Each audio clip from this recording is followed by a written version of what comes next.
Okay, we're live. Econoboi, you were late. I was not. I was here at 6. That's when we or 7 p.m. EST. That's when we agreed, I thought. Well, yeah, but you gotta have like a few minutes beforehand to say hi and introduce you to Lilith, my co-host. Hello. Oh, I see. Okay. I see it. I see how it is. So, how's everyone doing? I'm making introductions today. I'm I'm I'm the kingmaker in this conversation because Econoboi and Lilith are both friends of mine, and now you get to talk to each other. There we go. Yeah. I'm looking forward to it. It should be fun. I mean, you know, I assume that Lilith is a pretty good person. For the most part. Well, I mean, I am a perfect judge of character. I hope I'm a good person. Some people seem to think I'm like worse than Hitler. I've heard that a few times. Really? Yeah. Worse than Hitler? Well, yeah. I mean, I've heard some people who are on the extreme left call you a fascist because you're a libertarian. And then That's true. I've heard some people on the right um, call you a degenerate because you're trans. So I've heard both of it about you. Mm. Yeah. Yes. Uh, That I tends to be how it works. I heard someone the other day say that basically like right libertarianism is just fascism, and I guess I don't understand the argument, right? I mean, I guess if you think like markets are oppressive or something, like I don't know what the I don't know what the argument is. I I don't know. I'm can I'm give I'm just you a sock dem guy, so I'm the real fascist you're the anyway. real. So I can give you the argument basically because I've read some people who are like authoritarian, right? Like the neo reactionaries. I've been reading some of their stuff, and the argument is basically that uh, a libertarian society cannot function unless everyone has a buy-in into it, and it's a high trust society. And the best way to get a high trust society out of a low trust society is to purge it of all of the various separate elements. So if you have, for example, an ethnically homogenous society, it's much more likely to work on libertarian principles. So oh god, That's fucking so. In order to achieve freedom, you have to first oppress the shit out of everybody and make make butt everyone sex the same. yeah. illegal. Yep. Yeah, make It's just everyone the funny. same. I've never heard the argument. People always say that about like left of center ideas. Hmm. Oh well, you can't have a national health system in the U.S. because of all the black people and Mexican people that live there, um, which is basically the argument. I've never heard that for libertarianism, but it's nice to know that people, every ideology ultimately can be criticized by people that I guess want a more homogenous society, let's say. Hmm. So right libertarians get a lot of lots of hate rep. Uh, some of it is deserved, some of it not so much. I feel like the comparison between libertarians and fascists is a bit much. It's like the whole point of libertarianism is supposed to be for freedom and liberty. Yeah. And there are some fascistic elements within like the people who call themselves like lib right. Um, that's definitely not something to be ignored. But like from like most of the lib right people I've talked to, they're just like, hey, I'm cool with whatever. You just like, I just don't think it should be illegal. And Yeah, most libertarians I meet, they're like just dude weed Lamau, and that's like the extent of their politics. They just want to be left alone to like get Yeah, high. It's like fair enough. Can't argue with that, you know. and I had a couple of also to friends that don't take my property. Yes, don't take your house. I had What's a that? couple of friends that went to the Libertarian National Convention in 2016, and I was like, "Oh, what was it like?" And it was a couple of my guy friends, and they were like, "Well, it was like 100% dudes. There were no women at all in the Wait, whole like convention. It was not very rare." not even Asian Um, wives. There's usually Asian wives along for the ride. No, it was like they said the ratio was like 50 to 1. Like it was a Jesus. very small percentage of women, and it smelled really, really like weed. Like everyone was smoking a lot of weed. at the Libertarian National Convention in 2016. Oh, hoo, hoo, hoo. I I understand, want to like... say it was even. No, go Was on, it go on. even? I think it was in Denver. Was it not? I want to say it was in like a legal place. No, it wasn't. It was in Florida. Well, apparently these people were illegally smoking marijuana. They- Based. And nobody cared because the fucking room was like the whole room was like hotbox basically, like the whole convention center or whatever. So As I should. As they should. So I have heard like the inverse argument going from like libertarian socialist to I guess the Stalinist or the Marxist Leninist or whatever. I've heard that argument, and that one seems to be a bit easier to kind of parse out, where the idea is, you know, if you have to redistribute and steal people's property, you're going to have to become authoritarian to do it. And it's like, okay, I can see that, but the libertarian to fascist pipeline is you have to work that one out a little bit more and read a few things.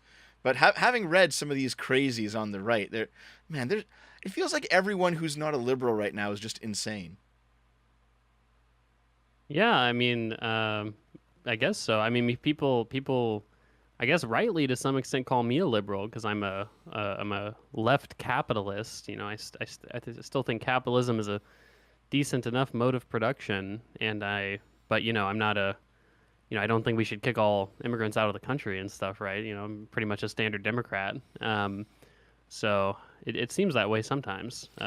Listen. I think that the Econoboi, we need yeah, to we need to privatize ICE, okay? Pure yeah. free market, all of Privatize it. it. Yes, we'll set out bounties. we'll be pure bounties. Bounties, AnCappistan. what the fuck? Now? AnCappistan, My land. goodness.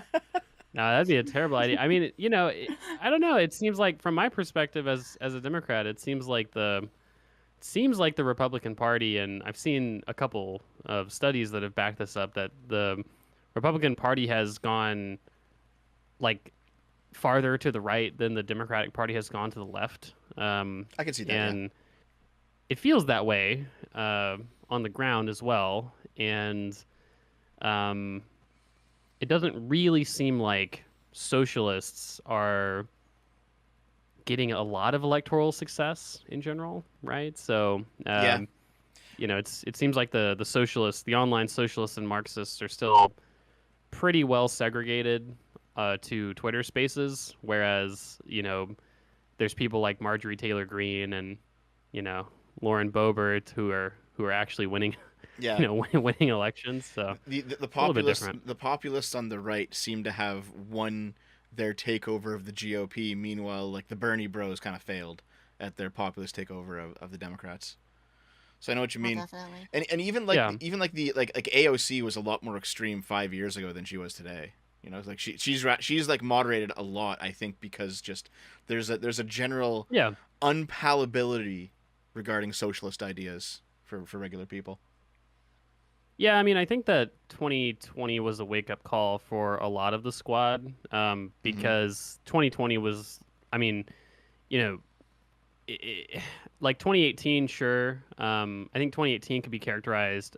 I think 2018 could be characterized almost more so by anti-Trump sentiment than the actual election where he won, because he wasn't even on the ballot in 2018, right? Yeah. Like it seems like 2018, a lot of the midterm route that happened to Republicans was basically like, we don't fucking like Donald Trump, right? And we're gonna vote for Democrats. And whereas and so in 2020, it seemed like there was a lot more like you could say organic potential for the Democratic Party to move, and it seemed like a lot of the ideas that progressive Democrats started espousing, especially when it came to defunding the police, were just wholly unpopular amongst basically most independents and frankly most Democrats. And They were that ended up unpopular getting, even amongst black people too. Like, well, yeah, I mean that as well. I think it was like 80% of black people wanted like either the same or more police to patrol their neighborhood, and Yeah. and so a lot of Democrats, like basically 2020, instead of the Democrats expanding or keeping their sizable lead, it was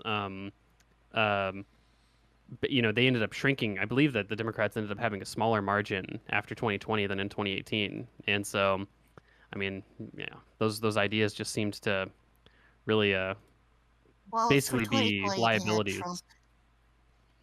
They had this Well, that's what big I'm bad saying. orange man to Yeah. fight Like, against. and that's what I'm saying. And in the future, that's why I think that a lot of the more extreme, like, squad type rhetoric has been focused a little bit less so on stuff, especially regarding the police. Like, defund the police seemed to die basically right after the 2020 election, maybe after 2021. Like, I don't really hear a lot. I don't hear any, basically. Minneapolis did not. Silver, you fucking. Dev, your audience. Why am I watching your chat? Minneapolis did not vote to abolish their police force. They voted against that referendum because what we're saying is that's not Thanks popular. for the Anyway, money, I'm buddy. totally misinformed, Silver.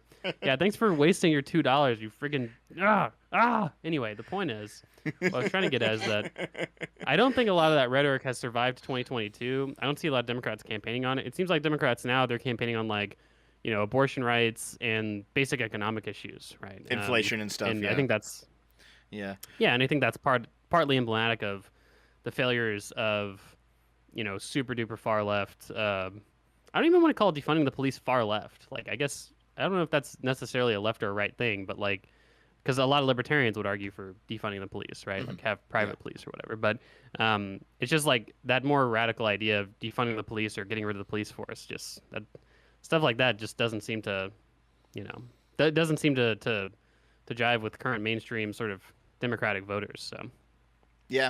I mean, you still see ACAB in people's Twitter bios. That's about it.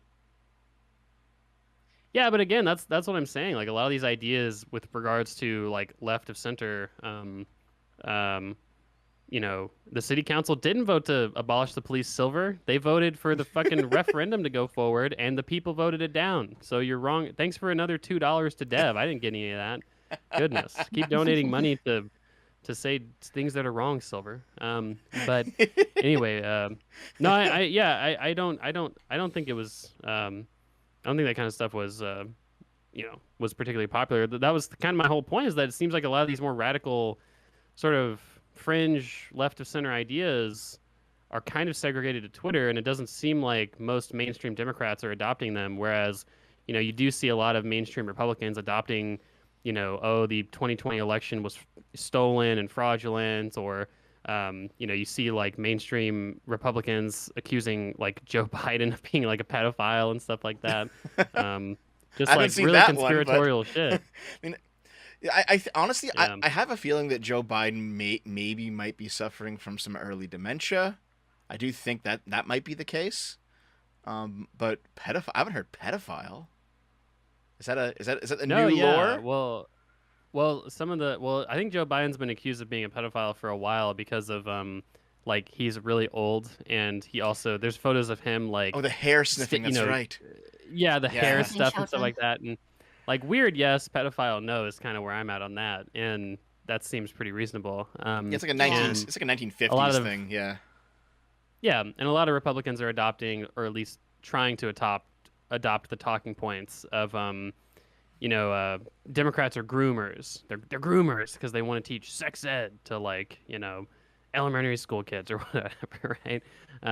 Which that doesn't seem to have resonated a lot with most voters. I don't think. Like it doesn't seem like most people are of that line. But Not I've seen buying many. I feel like Yeah, I've seen a lot of Republicans say that though, which is unfortunate. it's a little bit of a tangent, but I feel like teaching sex ed like could actually prevent grooming, don't you think? Like, In some ways, I think. I mean, so, I yeah. think so because I'm because not. like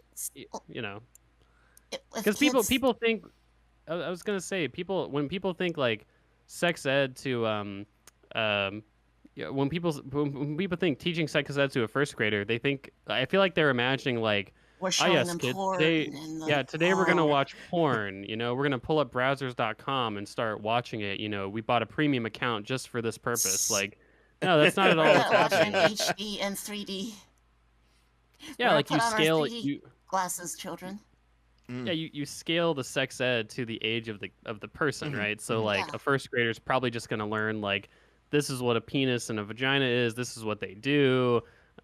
This is how you should react if like an adult ever tries to touch you there or something like that. I mean, this is the type of sex ed then that you would reasonably teach a first grader, and that's Why are we like you said. I teaching mean, kids that penises exist? Yeah, I don't know. I mean, I don't know. From what I've read, that kind of sex ed does prevent abuse because a Yeah, lot of people. I mean, like we've Hold on. either met or heard of stories where people Before I they'll say comment, like, you know, how old oh is yeah, grade go on. this. one? Sorry. How old is grade one before I comment? 6 to 7 years old. Maybe in a couple more years. Sounds about right. Yeah. I don't Maybe know. I when we're mean, like because 9 years old abuse. rather than 7. I mean, look, I think a lot of kids, whether we want to admit it or not, you might, I don't know. I've heard of people and I've known of people who didn't even know they got abused until they were older and could understand what even happened to them, Listen, right? listen, I was one of Econoboi. those Um, people. and Like, so, yeah, and so, like, the Lilith, reason what? I say that is because when you leave the house and you start surrounding yourself with all of these stranger adults, right? Hmm. There's people who, take advantage of kids, Oh, I in understand that. school I and understand stuff, that. and I so. understand that. yeah, But Yeah. all you need then in that case, people that are not.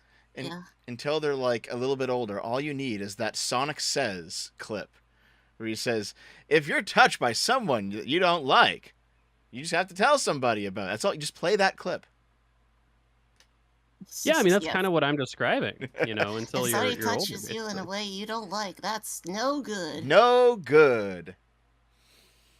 No, I Yeah, because understand. I See, mean, Yeah, at yeah, least oh, for yeah. me, I like understand your when point. I was in elementary school, like I had sex ed in elementary school, and that's basically what I learned. It was like Mm. the basic like human anatomy, basically, Yeah. um, and like where babies come from. Like, Yep. oh, this is It what was the same with me. pregnancy is. But I for had Stuff me, something and stuff. similar like that, but I didn't make the dots until I was older. I yeah. think I've just might have been a very dumb kid.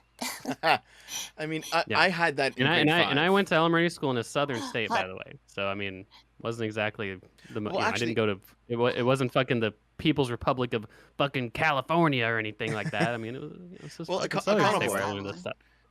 Econoboy, what grade were you when you had that first lesson? Because for me, it was grade 5, so I think I was already 10 at that point. No, for me it was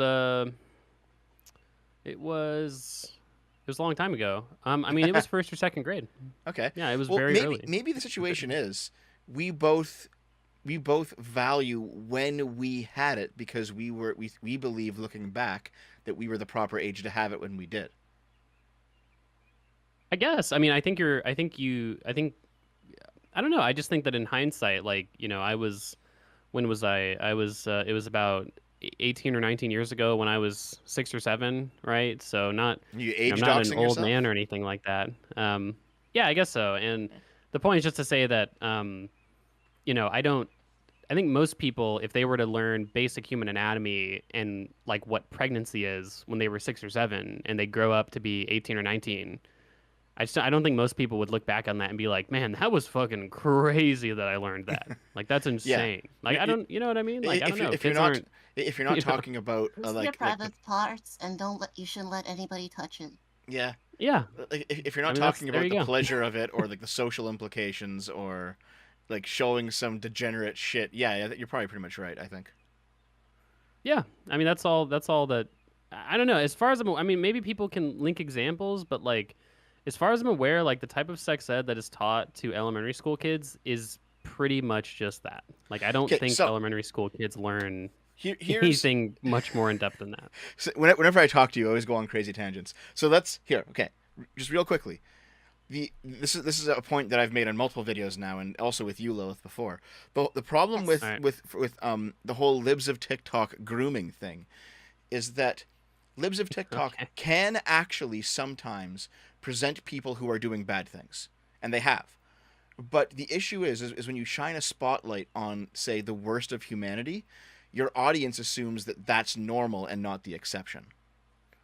If that makes sense. Oh, you muted yourself. Yeah, I mean it's similar to when people post videos of like, look at this unionized worker being lazy and horrible. Can you believe it? And Hmm. it's like, yeah, I mean I agree that some workers are bad and some of those workers happen to be represented by a union. Hmm. But that doesn't mean that we just shouldn't have unions, right? Like Yeah, Look yeah, at this it's racial minority committing a crime. yeah, yeah, yeah, like there's some give and take with a lot of yeah. these. I mean, it's you can't you can't reasonably it's like you can't reasonably expect every teacher to be perfect, and you can't expect every parent to be perfect either. A lot of times when people say that this is between a parent and their child, it's like I do actually agree to some extent, right? I just Hmm. think that number one, there's a role for public education to have some sort of, I mean, to give kids a basic social education, right? Which might include sex ed or like manners, right? We teach kids the golden rule and stuff like that. You might argue that's between the parent and the child, but we teach kids that in school. We should teach kids how to Yeah. do taxes Yes, we should. and pay Yeah. bills. Even though it's In the theft. first grade. Even though it's theft. I think the average first grader could handle Yes. doing their Just taxes. so I mean, kids come can on. learn how thrifty it is. Yeah. Our schools should teach kids to shoot the tax man when he shows up. To prevent Jesus. theft. To prevent the theft. I don't know. I've been thinking so, about.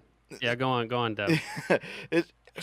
For example, I saw like here's a book that they were showing to people who were, I think, 4 or 5 years old, and it had like this cartoonish drawing of a guy and girl having sex underneath the covers, and describing that like the penis gets very hard and sprays semen inside the woman. And I'm like, that's probably a bit much for a 5-year-old. Okay, maybe you can save that one for a little bit later. But just because there's this one book in this one school, and you can point to that school and say, hey, you're doing something wrong, doesn't mean that every school does it. Doesn't mean that every teacher does it. Well, is it also one thing is like, is it a public school, right? It was so public a lot school, of the yeah. examples that It was public school.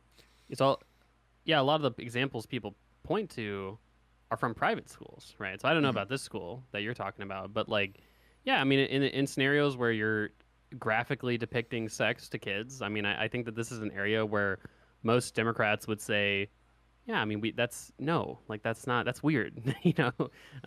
But again, I mean, like what you said, Dev, to me, that's not a reason to that's a reason to like investigate that specific example, but that's not a reason to just get rid of sex ed until they're 12 or 13 or whatever. Yep. Like whatever the rule would be, or like abstinence only or something. So No, I completely agree. Yeah, that's always been my problem with libs of TikTok, is even when they're correct, they're making it seem like these exceptional examples are more common than they actually are, and that can be a problem.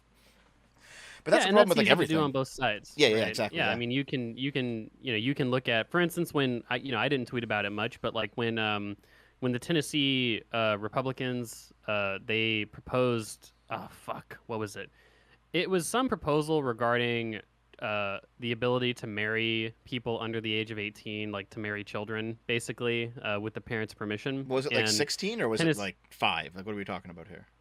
I want to say it was 14. I didn't look into the Okay. specific example because my reaction to that was basically like, yeah, like maybe Tennessee Republicans that proposed this are crazy, right? But I just don't like, I don't know if it's fair to criticize like Kevin McCarthy because a state representative for like the Tennessee House proposed something, right? And I think similarly we end up, looking at individual school district policy and judging the entire Democratic national fucking platform, which doesn't really make a lot of sense to me. It just like, hey, criticize that school district, criticize that member of the Tennessee House who proposed it. But if it's not a broad trend, it's not a broad trend, right? And Yeah, you have to be fair on both sides. Anyway, the left are pedos. We have to accept that before we move on to the next topic. There you go. I mean, we can't, Yeah, for all the people calling me a groomer, you realize Dev just agreed with everything I said, right? I mean, it's the guy. You guys are. You guys are what? You guys are subscribed to a groomer. You're not subscribed to me, apparently. You're the ones watching a groomer like Dev. For God's sakes, guys, come on. See, here's the thing. I think the primary reason that my audience is more right-leaning than me is because I'm very pro free speech to the point that I don't censor them. So they're like, "We'll just run wild," and it's like, "All right, you have fun with that." Anything below TOS, that goes. Pretty much, yeah, pretty much. Okay, so that makes sense. We have here. We're going to read the super chats later, okay, guys? Because this, so the Isaac Clarke guy, who is an AnCapp who has watched me for years, and he really likes my stuff, even though I'm very much not an AnCapp. He's been like, Dev, you and Econoboi never understand what it means to be a true libertarian. Same with you, Lilith, sometimes.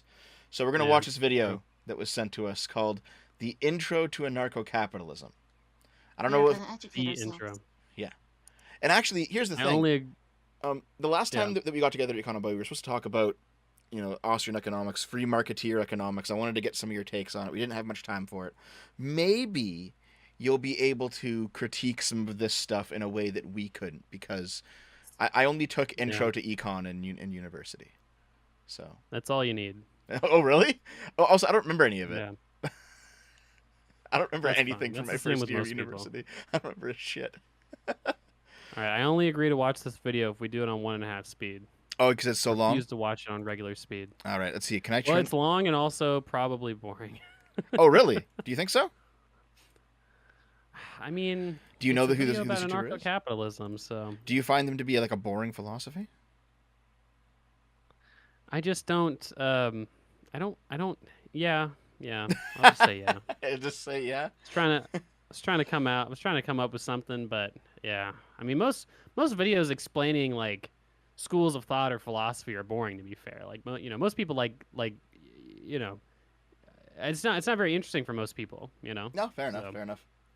I will say, having read some of good old Hans Hermann Hoppe, or Hoppe, or whatever, how you pronounce his name, he's an AnCapp, and he has one good idea that I actually like. And so here's the only interesting part about the philosophy that I found so far. And it's the idea that even if we lived in a stateless, moneyless, classless society where there was no more scarcity of anything, and so everything was kind of interchangeable because you didn't have, like, what does it bother? What does it matter if you have like, you don't have to own anything because everything, there's infinite amounts of everything. So there's no purpose for ownership anymore. He said that even in that society, you would still necessarily have to have some, what he called, a theory of exclusivity, because your time is finite and your body is finite, and you can still trade your time and body for things. So there still has to be some conception of property. And I liked how he laid that out. That made a lot of sense to me. So it was kind of a debunking of the communist utopia, as if you need any more debunkings of it. But it was a good idea to me, and that's the only thing that I like out of the AnCapps that I've read so far. Yeah, I think this will come up here because, I mean, at least AnCapps would agree that you have to work, right, in our Yes. society. Whereas a lot of anarchist leftists or anarchist communists would say, like, We're gonna have the Our replicator goal- from Star Trek. yeah, Magically. I mean, Yeah. yeah, and to be fair, like, we can imagine societies like that. Like, I've had this conversation, I think, a couple times now with socialists where it's like, well, Econoboi, what happens when AI can literally do all human labor? Like, what then? And it's like, okay, well, at that point, we would need to do basically completely massive redistribution, because, like, the alternative of having a 100% unemployment rate is probably not very sustainable, and in a world where AI can do everything, we probably don't need to work. Like, I mean, yeah, sure, at that point, like, government distribution of basically, giving everyone a basic income basically makes a lot of sense. But We're not there yet. we don't live in that world. Yeah, exactly. So I mean, it's to me, it's not as interesting a conversation. Okay, so I'm gonna bring the video in.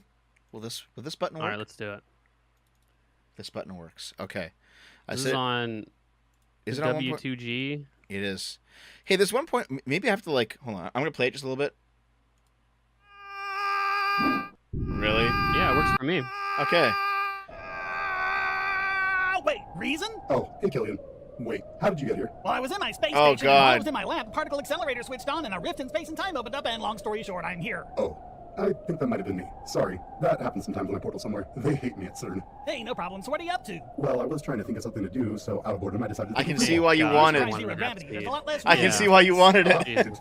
So where exactly are we going? If my calculations are correct, when we reach the bottom of this void, it should take us straight to the gayest person that has ever existed in any realm of existence. Oh, to Milo Yiannopoulos or Ted Haggard? We're about to find out. Ba-dum-bum.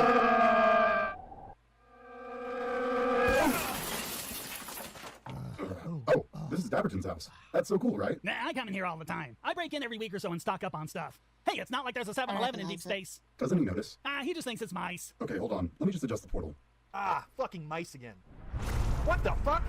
Oh, that thing gives me a hangover. Oh, Listen, hey guys, I'm what's banning up? the guy I who don't wanted imagine me to yet. watch Doesn't make a video this. to introduce status to the concept of We're gonna anarcho-capitalism. get to the Ooh, point I'll get the eventually. camera. Wait, reason. will. Can you portal me back to my space station? I have taqueritos in the microwave. Sure. Oh, that hurt. We're getting some lore, apparently. Introduction to Wait a minute, anarcho-capitalism. Ba-dum-bum. Boy. Hello, Okay. boys, girls, and those who sexually identify as a Target shopping cart. I'm Mr. Dapperton. And I am Reason. And I'm Lord Killian, and this is an introduction to anarcho-capitalism. Oh boy. Very original joke there. Now, if you've never heard of that term Wow. before, let me elaborate. Anarcho-capitalism is an economic system in which the government does not exist and companies are regulated by the free market while individuals abide by natural law in the form of the non-aggression principle. Aggression refers to initiating force or That's not fraud even against true. someone, or otherwise You impose can cause pause upon whenever you authority. want if... wrong. Hold on, hold on, hold on. Is a group of people who have the Wait. perceived legitimacy. You can pause whenever you want if you want to, like, comment on Like any the of this. first thing they say is, like, it's just funny that the fucking like the guy, he gives us this video is like, you guys don't understand anarcho-capitalism, and the first fucking thing this video says is, anarcho-capitalism is when the government doesn't exist. It's like, that's not true. Like, anarcho-capitalism is when the state doesn't exist. And the difference is that if people want to come together voluntarily and form a government, that's okay. It's voluntary though, right? Like that's the You difference. can opt out. right? The feds won't chase you for taxes. You can opt out of the state if you Yeah. want to. Yeah. But you can still have government and like you can have single payer healthcare in an anarchist capitalist society, right? It's just you have to volunteer to participate in that system. Now, there's problems with that, but like it's just I don't know. I just hate it because a lot of Marxists and anarchists like they'll DM me and you. I'm sure this happens to, like everyone that talks politics or economics, where it's like MMT too. It's like you just don't understand this, and every fucking single time, I either talk directly to those people, or I talk back and forth through chat. It's like you've only reaffirmed that I actually know exactly like the main parts of this. Like I don't understand why you're saying these things. Fuck. Anyway, all right, And also, you can play it again. Well, just really quickly regarding the non-aggression principle, like I think that's actually a fine way to live your life. If you don't attack someone unless you're attacked first, fine, fair enough. But like if you expect an entire society to run on that, with millions of people, like you have to be out of your mind. There has to be some kind of coercive measure to stop people who don't give a shit and will just run roughshod over you. Yes, there Yeah. has to be some enforcement of property, I think. Yeah. Wow, Lilith believes in government. Can't believe it. Yeah. I do. I am sympathetic towards the AnCaps, but Cringe. I do think anarchy is fairly cringe for the most part. Yeah, Lilith, you I were... think the state's very cringe. I think the state's an evil, but it's for now, a necessary one. Yeah, a necessary evil. I think it's a necessary evil as well in a lot of ways. But yeah, Lilith, you've been doing a slow transition from like libertarian to just libtard. So I've been transitioning from like right libertarian to just libertarian. Yeah. If it makes any sense. no, it does. Like No, yeah. I'm way less concerned with specifically following one group of logic or another. Yeah, I know what you mean. Yeah. Whereas I'm more in favor of taking things on a more individual cases. Mm. That doesn't mean I'm like for redistribution, like for example, like no private property or whatever. Right. Yeah. Like you mean like a pure collectivized society. Yeah. Yeah, I Yeah. think that's fairly cringe. Okay. Let's continue. Let's see what else they have to say. Let's go. Let's do it. Fucking. I'm sorry, Econoboi. Let's keep going, boys. To initiate force over a certain geographical area. Since we don't believe that it's right for anyone to commit acts of aggression, and government is just a bunch of people, then we don't believe the government gets to commit acts of aggression either. Now, I know what you're thinking. Don't we already live in a capitalist society? Well, the answer is no. The society we live in today is called corporatism. You're probably wondering what the difference between corporatism and capitalism is. Well, Let's in a hear capitalist it. society, you get to vote with your dollars. If you don't like what a business is doing, then all you have to do is not support it. And when enough people stop supporting that business, it will go bankrupt. That's called the free market regulating itself. But in a corporatist society, the state decides in part what companies deserve our business. Through Hold on a second, though. Okay, let's say we have. I'll give the surface level objection to this, and I hope they get to talking about this. But let's just give it really quickly. All right, you have your free market. Okay, you have two competing factories. Factory 1 decides to cut costs and dump a bunch of sewage into the river, and downstream a town dies of poisoning. Okay, the free market reacts, and people stop buying their goods from Factory 1, and they all switch over to Factory 2, and then Factory 1 goes out of business. Okay, the free market has worked, but the town of the people in the town still died. You didn't solve that problem. Yeah, it's not very proactive. Yeah. I think there's things that we can do before just letting people die before a market reacts. I think that's a fair criticism of this. I don't disagree. Like, I think there should be like, even in a total free market, there should be like, you can't put poison in baby formula. Yeah. I don't think a body, maybe, I don't know if it has to be the state, but like if a regulatory body came and said, hey, I know you like razor blades a lot, but you cannot include rusty ones in people's products because people might get diseases and die. Has to be only the sharpest ones can go in. No, I know what you mean. I'm just joking. I know what you mean. Example, but Yeah, still, okay. yes, only the sharpest. All right, let's roll. Regulation and subsidy. Pick winners and losers and dictate the terms of doing business. Bigger corporations buy power from the government through lobbying and kickbacks to have new regulations put in place that will choke the competition, or as economists call it, regulatory capture, while government uses taxes and central banking to prevent the market regulating itself. When a business is going bankrupt and government bails it out, that is corporatism. That's what America is becoming more and more of. A corporatist monstrosity, with government exercising more and more control. Picking... My points about corporatism isn't wrong, though. We do live in a You think so? very anti-capitalist and very corporatist society. I mean, maybe in some ways. Like I know Obama bailing out too big to fail. That kind of got under everyone's skin back in the day. I can see the argument, but I mean, I think if that were truly the case in all instances, It's not only that; it's the government picking winners and losers when it comes to industry. It's them regulating things so as to prevent new competition. It's that type of stuff that's a symptom of corporatism. It's anti-free market, if anything. I mean, does the American government do that all that often? They do it constantly, to- like corn. There's like huge subsidies for that. That's why everything in America is derived from corn in some way. I don't Well, know. there's huge subsidies for agriculture in general, but I don't think that No, I'm just using like the corn thing as one example. well, but broad-based It's subsidies wouldn't subsidized. necessarily pick like winners and losers, right? Because your whole market gets the subsidy, right? Is that the case in the States, that everyone who's even like a new person growing corn gets the subsidy as well? Well, it depends on the exact subsidies that Lilith might be referencing. I think that the way that I believe that the way that agricultural subsidies work in the United States is you basically get you either get paid you'll basically get either part of your capex subsidized or the government will buy direct from you. One of those two things. Oh, okay. But All right. I don't Yeah. know. Lilith probably knows more than me. I don't know anything about American farming, to be honest.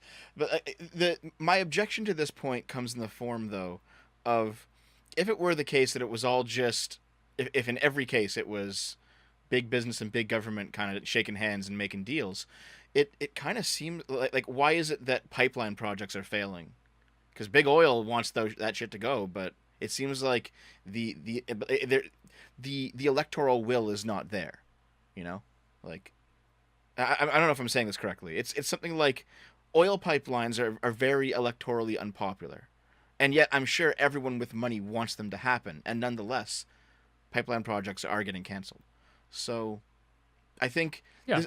I think there's definitely some kickbacks. And obviously it happens somewhere. Like there's some corrupt person somewhere doing something. But I think that electoralism still works, generally speaking, at least for the big stuff. Not everything gets the backlash. True. I'm sure there's things that fall through the cracks. Yeah. Most states probably do. Let's keep going here. winners and losers, and making things more expensive for the consumer while forcing them to have fewer options. So can we please stop pretending that America is some kind of bastion of perfect capitalism? It isn't. It's not even the closest in the world. It's currently number 17 on the Index of Economic Freedom, tied with Denmark. The Netherlands, the UK, Canada, Australia, and New Zealand are all examples of countries that are more capitalist than the United States. But in a Based. free market economy like anarcho-capitalism, the best businesses will All- thrive, while the all unethical and countries with a inefficient lot ones of go government bankrupt. programs. People with the Yes, same exactly. freedom Way and more offer than cheaper and easier rides. And if the taxi companies couldn't compete, they wouldn't have a government to go whining to like they do today. That is the nature of competition in the free market. For a few minutes, I want you to look at the state as a business. It has a monopoly on the use of force, and you are forced to associate with it. Now, government also Wait, provides oh, oh, services like oh, healthcare, wait a food stamps, second. and police. Look at the state like a business. And then the very next sentence, it has the monopoly on the use of force. That's why the state isn't a business. The Yeah, super I don't. business. A super business. Yeah, a lot of people make that argument where it's like, I can't remember which anarchist made this argument to me, but they were making the argument like, well, in economics you learn that monopolies are bad for like competition, right? And well, the government is a monopoly of force, right? And so wouldn't it be better to decentralize that and break it up and let the market handle it? And it's like, well, no, I mean, because basic economics also doesn't tell you that markets are great for everything either, right? So I mean, there's a little bit more nuance than just like market concentration bad, therefore always break up market concentration. Yeah. I guess that's, there's like not necessarily the case. it seems like there's two values being pursued here, and one of them is competition, which leads to efficiency, it leads to better products. The other one is universal access to something that's important. But those two things, they're necessarily at odds with each other. And in some arenas, one of them has to win. In some arenas, the other one has to win. And it seems like for certain things, like maybe access to a justice system, that has to be a bit more equal for a society to be stable. Yeah, for sure. I mean, that was the argument that I made to Fabian Liberty, who's like an anarchist on Twitch, which was that, well, in a scenario where someone is like trapped, like born into a commune that's really, really authoritarian and terrible, like his solution was literally, well, after the girl's done getting abused and stuff like that, she can go on the internet and then search around for a rights enforcement agency that's willing to extract her for a fee. And then if she has the money, that, right? If she has the fucking money, well, Jesus. yeah, exactly. And it's like, well, I just don't, like, I don't know. I don't know if you should. And his thought was like, well, if she didn't have the money and they still charge her an exorbitant rate, she could just go to another rights enforcement agency and take the other rights enforcement agency to court for, not having get an unconscionable contract. And it's like, well, but wait, but I thought the whole point was that you're volunteering and it's it's not coercive necessarily, but if it is, we can go to the court and get it annulled or whatever. But at that point, it's like, god damn, it just sounds like a broadly funded police department just sounds a lot more equitable in this situation, right? So I don't know. I've yet to hear a good response to that criticism. I don't know what I'd say to that either. It's my first time encountering the idea, so I haven't really thought about it. Maybe I'll think about it. Maybe I'll become the AnCapp of your dreams one day. The AnCapp dev. Let's go. You may agree that you want these services, but the state doesn't let you pick and choose. If you like food stamps but not war, you still have to pay for both. And since the state doesn't let you take your money elsewhere, it is in fact stealing from you. Not to mention the fact that it's crowding out any private markets for these. Before government meddling in healthcare, for example, we had mutual aid societies that were voluntary, but worked out the way statists would like universal healthcare to work, only without all the problems we're seeing from it, because universal healthcare is a monopoly forced on people. And if you're going to say that there's no way the private sector could provide, say, police services, well, how would you? I'm losing my fucking mind here. Is that true? Were there actually these mutual aid healthcare services in the past? Well, obviously they existed, but the question would be like, to what quality and to what there were doctors quality that communities could hire, and there was like medical groups that did like cheap medical stuff for any given town or community for a very cheap, and I believe it was like Wild West stuff then. I don't think it was Wild West. It was like the early 1900s up to.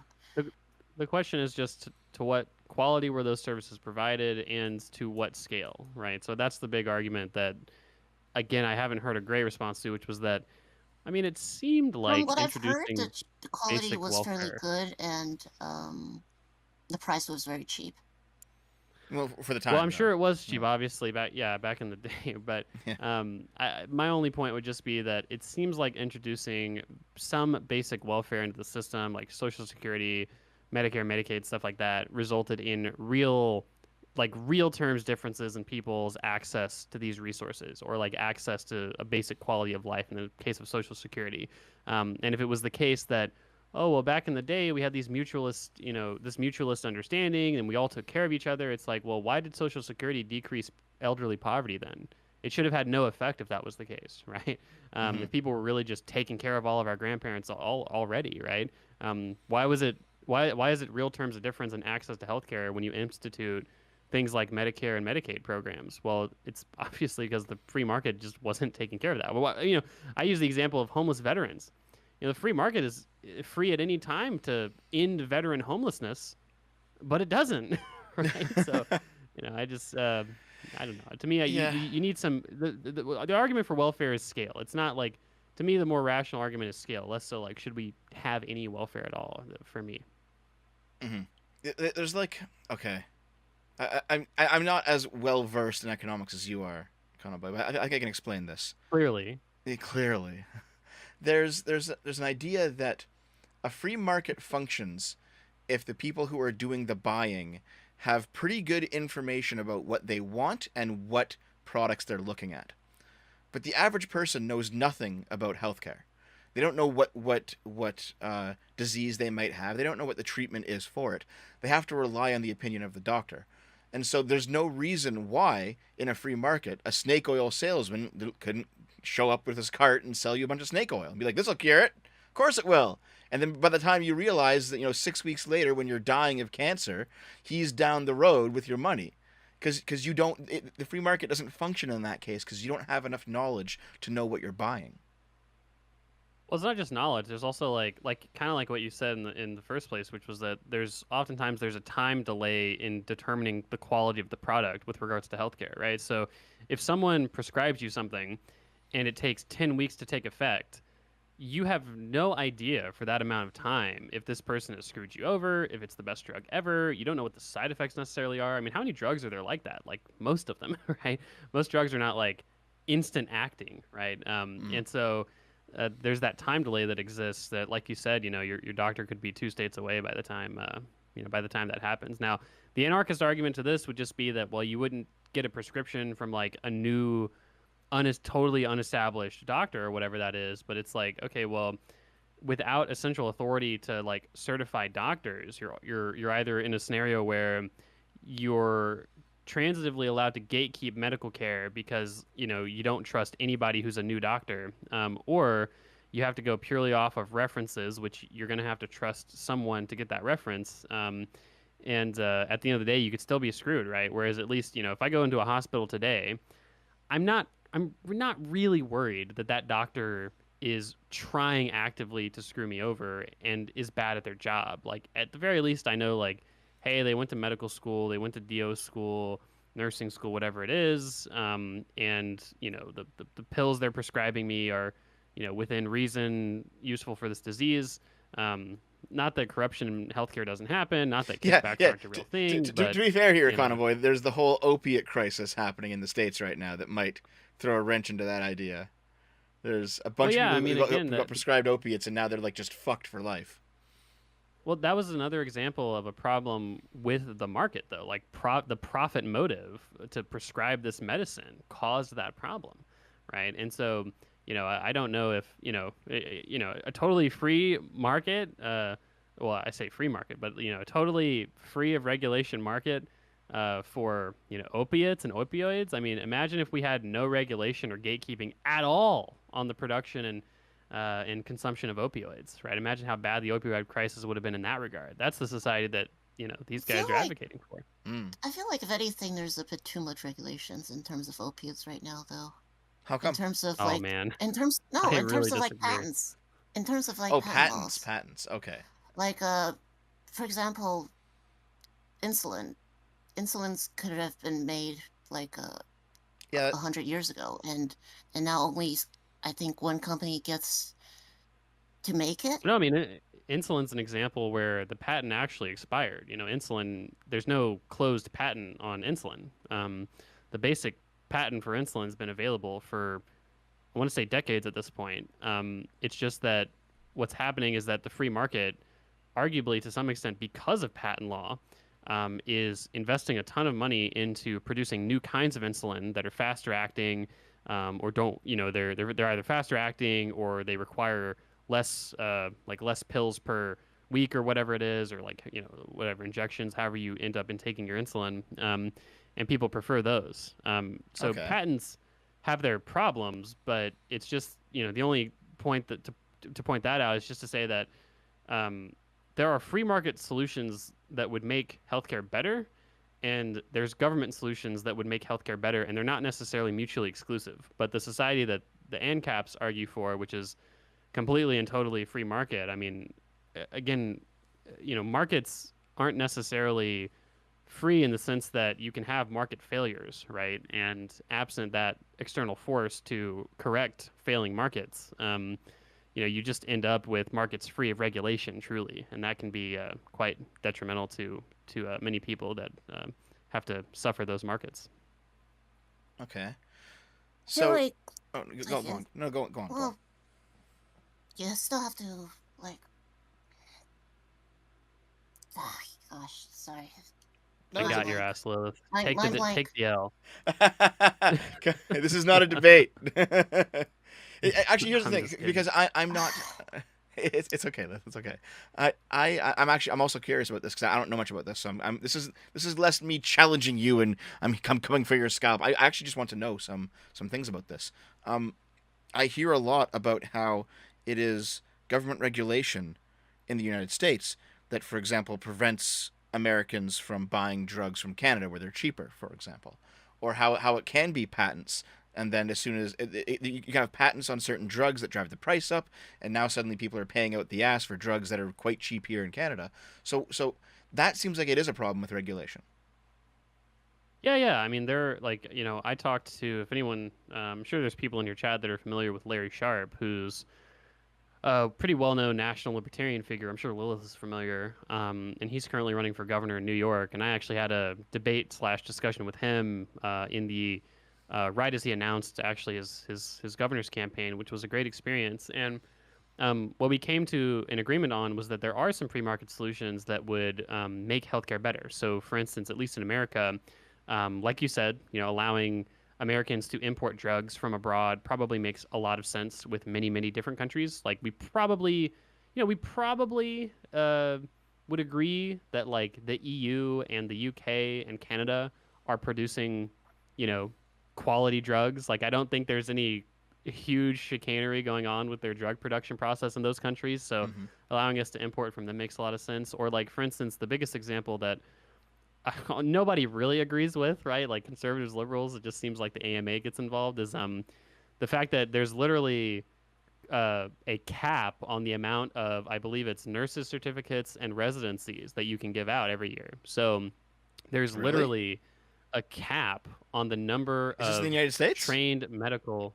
Yeah, in the United States, there's Oh. literally a cap on how many people we can certify as trained medical professionals. What's I'm the doctors aware and of nurses. that. That was probably a point I was going to bring up later. Yeah. What's the Yeah. what's the point of that, guys? Like, what the hell? Well, the point of that It's is that taking the American Oh, okay. the American Medical Association has lobbied Congress to say that, on one hand, you can't just give a medical degree to anyone. It's like, well, no, but anyone who's earned it, number one, is where you'd give them to, and then number two, it's like, the truth is, it's I called it It are healthcare in India. It artificially restricts the amount of doctors that can be in a country at any one time. It's super stupid. That sounds because, pretty like, stupid. Yeah. Yeah. Well, like yeah. Larry Sharp pointed out that in New York State they had an even crazier restriction, which was that if you wanted before COVID, because COVID caused them to change this policy because it was really a ridiculous policy. Before COVID in New York State, if you wanted to practice medicine as a doctor in New York State, they would only allow you to have a medical degree from New York, like state.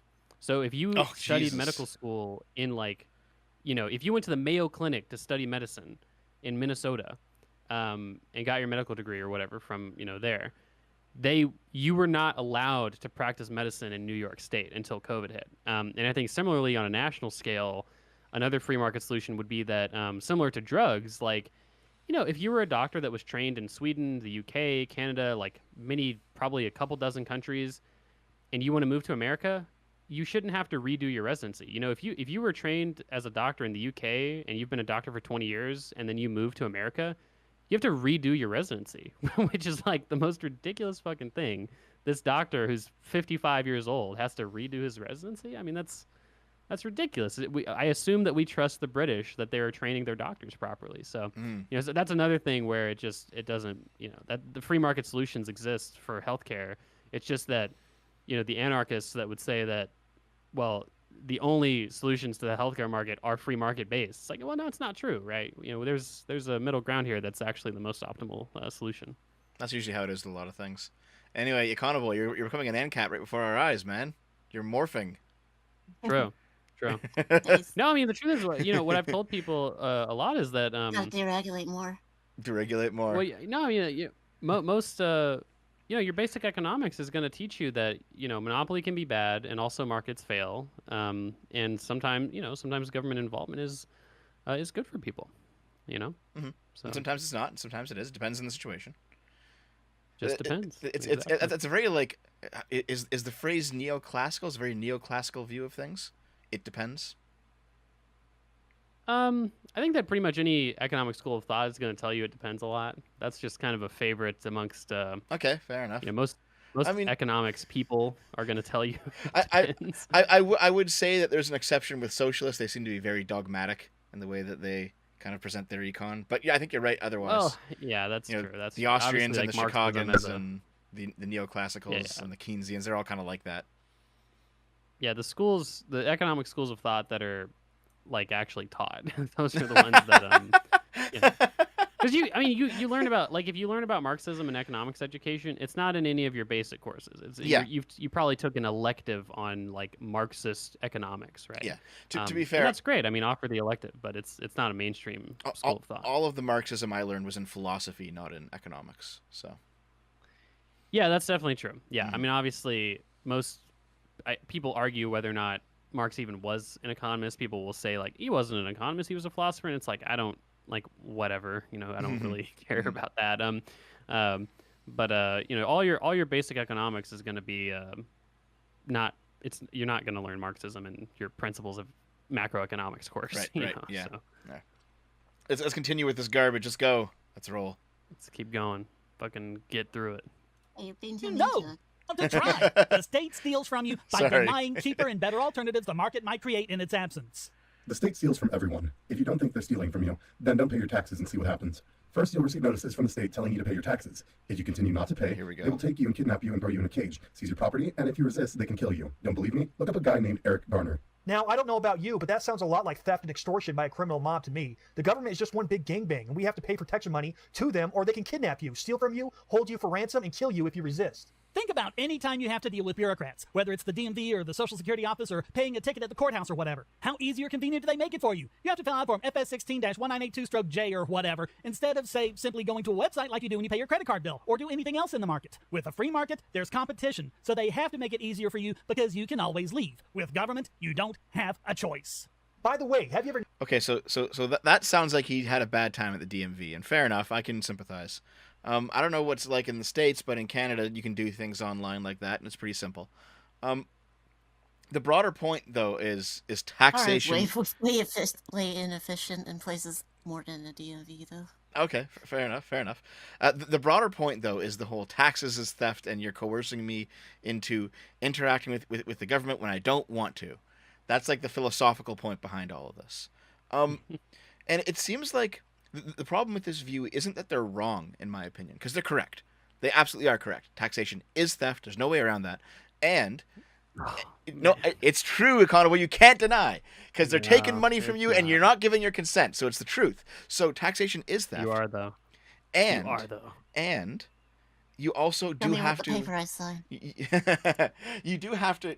You do have to like interact with this entity that you didn't consent to interact with. It's like fair enough. Okay, so I can accept the taxation is theft argument, but the issue is, if you're living together in a society, we live in a society. If you're living together in a society with other people, there has to be some kind of area where like the edges between you and other people meet, and navigating that edge is going to be a little bit bumpy because that's what a negotiation is. You have to give a little bit, they got to take a little bit, and the governmental process seems to smooth that over, rather than getting into fucking fights with your neighbors constantly. When like your neighbor's kid throws the ball over into your yard, then you shoot him. You can work these things out in a civilized manner. And I think taxation is theft, but it's better than the alternatives. Like any of the alternatives make a far worse society, I think. So you have to you have to be willing to accept some level of coercion, because there has to be something that keeps people bought into society, and it can't just be carrots. Sometimes it has to be sticks. I don't mean sticks the YouTuber. I mean like a stick and a carrot. Yeah. Yeah, I don't agree that taxation is theft. I think it's coercive, sure, but not all coercion is theft. That's kind of the stance that I've developed at this point on taxation. Because I just, I think you have a stronger argument What's for taxation coercion being with the theft. threat of taking away your rights and freedom should you not comply, though? Well, but rights and It's freedoms it's, are. it's a little bit more than just like, oh, if you don't do this, like bad things will Yeah. happen. It's Very bad things will bad happen. things will happen, and then Yeah. your rights will be gone. Well, rights and freedoms are a construct of the state anyway, right? And so, arguably you could say that you're paying that money partially for those protections anyway. Well, now, hold in the on a sense second that now, we- Econoboi. I think that's completely Okay. wrong. No. Oh, no. Okay, hold on. I get your point. I know what you're gonna say. I'm not trying to be rude or anything. It's just that I don't think that rights and freedoms are constructs of the state. Yeah. Well, Complete the disagree. Well, you could obviously argue that we have some moral, natural right, right? And I would even agree to some extent with that, right? All that I'm saying is that the only way to guarantee your rights with some stability and validity is with the state, right? Imagine agree with living that, in yeah. a No, I in have an rights. I have rights regardless of the state. The state can only enforce that right or take it away. You could say that you have those rights morally, right? And you could make that argument, but if I'm bigger and stronger than you and we're living in caveman times, I'm stealing but- your food. Nothing Yeah. you can But do what about if I it. sharpen a stick and I get lots of my friends to sharpen their sticks? See, this That's is my point. Yeah. You need a force, a body that is willing to, with force, protect and enforce those rights. And you could, to me, I'd call that a state, a monopoly of violence, right? Right. So, Well, So You that, could I think start protecting that rights from the individual level, though. It doesn't have to require state. that's why you have guns, Like right? a Yeah, state yeah, could yeah. help, but it's not Well, the be yeah, all and obviously end all. you can always defend yourself, right? All that I'm saying though is that when it comes to like the robust extension of those rights, right, in a stable sort of collective sense, I mean, you do need a state, right? I mean, unless you want to constantly be digging trenches around your house and building fences and stockpiling ammunition, I mean, you're probably better off paying that tax to the state to fund a police force and a military and stuff like that. I mean, Yeah. what I was going to say originally But before what I if was I want that interrupted choice? by Dev, That- before I was interrupted by Dev and Lilith, was that you could I think you Sorry, could have a sorry. stronger argument that taxation is theft in an authoritarian society where you don't have democratic input. But we obviously we all live in. To be fair, Lilith, I don't know where you live, but at least Dev and I live in a democracy. She so. lives in California. Yes, it's a suffering. there you go. But hey, So here's the main reason I objected earlier, Econoboi, and it's because you said that rights, it wasn't rights come from the state, but it was very similar to rights come from the state. What was it? What was your exact wording? Do Well, you remember? rights are a construct of the state, right? So Yeah, see, we so can if that's the case, morally argue that we have some rights, but it's ultimately the rights that you're actually given in broader civil society are given by the state. So if that's the case, then how can we reasonably say that, for example, China is taking away the rights of the Uyghurs because China, the Chinese state has decided they don't have any rights at all, and if the state's the source of rights, well then you can't claim that the rights are being violated. Well, again, we can make reasonable moral arguments, right? All that China to me proves my point in the sense that I think it was Anthony Scalia that once talked about how the Soviet Constitution actually guaranteed many more fundamental rights than the U.S. Constitution. But the reality is that for the material rights, like the right to housing and healthcare, they didn't really have the infrastructure to guarantee those. And Right, yeah. With regards to the actual, sort of civic freedoms that they had, they were for show, right? They didn't really give those to people. And so we can certainly make a moral argument that the people of China are being oppressed and they should have more rights than they should. And to me, China proves my point in the sense that, well, obviously, why aren't the people of China living free right now? Well, it's because of the government, right? The government's not allowing them to, right? Oh, sure. No, we agree on that. I think we agree on the fact of the matter. It's just that the problem that I have with seeing the state as the legitimate source of rights rather than, say, our common humanity is that if the state's the source, then the state can say, well, you don't have them, then you can't complain, you know? You can't say that their rights are being violated. That's a phrase that doesn't make sense if the Chinese state is the source of their rights. But it is a phrase. It is a phrase that makes sense. Maybe construct. Maybe construct I think you know of what I the state mean. doesn't make as much sense. Yeah. Maybe the construct of the state doesn't make as much sense as like the best enforcer of rights is the state. To me, that would be maybe that's a cleaner. Yeah, and I agree with that phrase. actually completely. That the best enforcer of rights I mean, is the the state. because certainly the best way to guarantee with that, rights yeah. is a state. So we've yet again reached a moderation in our position. Common ground. The A common state ground. There we go. is not originator of rights. It's a The enforcer of them. securer of It can't. enforcer. But it can be though the originator of rights, right? It can. The state can extend rights. Well, hold on. Now we're talking Okay. about positive versus negative rights. That's a whole But fucking can of it's- worms. That's a But whole. It is the state that determines what is a right or not. Or maybe in the that state determines case. what they're going to enforce. You know, but I do generally Yeah, agree with you. what they're like- going to guarantee basically. Yeah. So this is kind of the problem that I have with the whole stateless ideas, because you can have a world without a government, and then you have various rights, and it's like, well, what are you going to do? Are you going to turn your house into a fortress? Well, you can set up turrets, and you can build a wall, and you can have a moat, and you can have lava pouring out the sides. You can sit there and guard your house with your gun all day long, and you have that right. You have the right to do so. But how productive are you? Like, what else are you doing with your life at that point? The answer is nothing. And if everyone's just pointing their guns at each other because someone might come and steal something from you, your society is going to collapse because no one's actually doing anything productive. So this is where I talk about I've talked about in the past about high and low trust societies, where you have a very poor society that still is prosperous, at least relatively prosperous, because they have high trust. And so if you don't have to worry about your neighbor mugging you because there's at least some kind of social buy-in, that's going to be and part of the social buy-in is going to be the carrot, part of it's going to be the stick, but you have the social buy-in such that you know that your neighbor's not going to steal your stuff when you go out of your house. You can go to work and actually have a job and then build an economy. So that's why I think a state's important. You just have to keep it restrained. There we go. We're never going to finish this video. No, we're not. But you know what? These are interesting conversations anyway.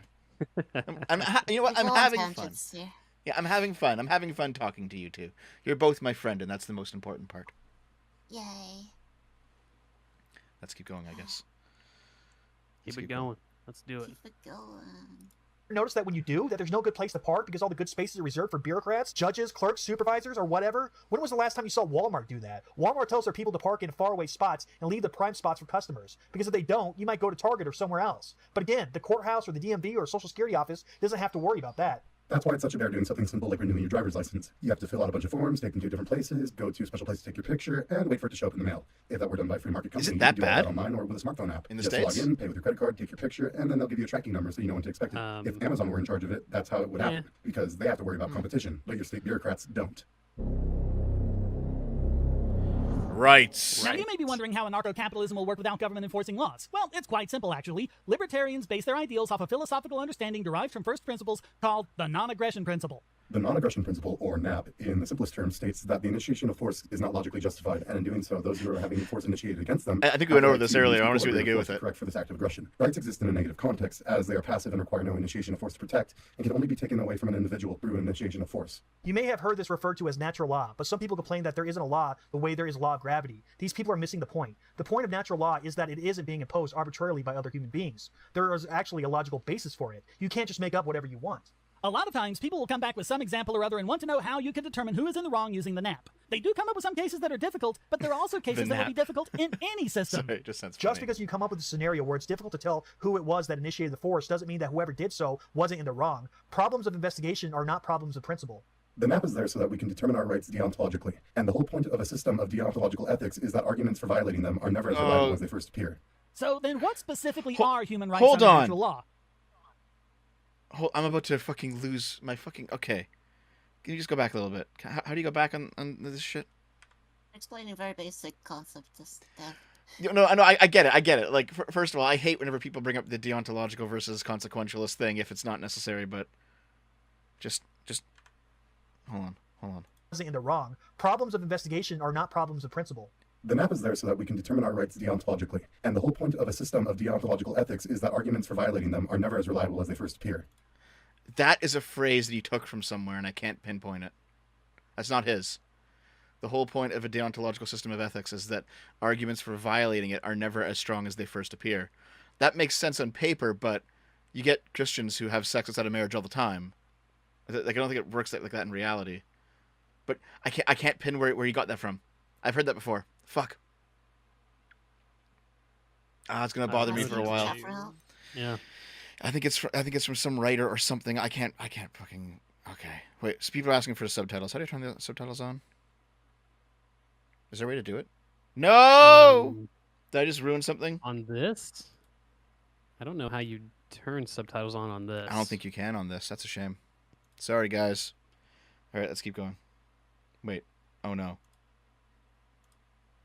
Okay, no, we're fine. No. Just because you come up with a scenario where it's difficult to tell who it was that initiated the force doesn't mean that whoever did so wasn't in the wrong. Problems of investigation are not problems of principle. The map is there so that we can determine our rights deontologically, and the whole point of a system of deontological ethics is that arguments for violating them are never as reliable as they first appear.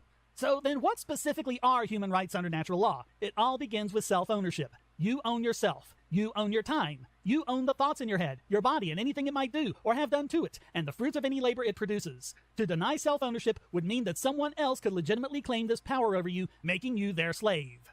All rights are derived from self-ownership. As John Locke described them, they are life, liberty, and property. These are natural human rights because they require no initiation of force to be defended and exist in a negative context, meaning that they impart no obligation on anyone else. Anything that does isn't a right at all, but a privilege. Your right to life is the right to your future. Someone who kills you is robbing you of your future and everything you might have done with it. Your right to liberty is the right to your present, everything you can do in the here and now. Anyone who puts you in chains and enslaves you is robbing you of your present. And your right to your property is the right to your past, and everything you've done in the past to accumulate all the possessions you have. Anyone who steals from you is robbing you a part of your past. Life, liberty, and property. The right to your past, present, and future. Anyone that would deny you any of these things is denying you your right to self-ownership. Notice that what isn't included is something that's laughably called intellectual property. Actually, it wasn't called that in the olden days. It was actually called censorship until people realized that censorship was a bad thing because freedom of speech is an inalienable human right, and infringing on it is an infringement of liberty. So they had to rename it in terms of property to try and cover up for the fact that it is censorship. But if you hear an idea from someone or read something they wrote or listen to some music they performed, those things are now in your head and they become your ideas too. You have a right to express those ideas, either verbatim if you like them the way they are, or derivative work if you like to improve on them. If you don't accept it. Okay, so this vid has been muted this entire time. Yeah, they're saying that. They're just fucking trolling me. Because it's the chat. They're trolling me. Okay, so I mean, I understand the whole life, liberty, property thing. I broadly agree with that stuff because I'm also a classical liberal in that sense, so I get it. I don't go where these guys go with it, but I at least agree with those starting principles. However, I don't have much of an opinion one way or another on the intellectual property conversation. Is that a big deal among AnCapps, intellectual property? Like, is that a thing? Some AnCapps believe in intellectual property as an extension of property, but like most simply thinks there shouldn't be a limit on thoughts and putting those thoughts down on paper and claiming I own them.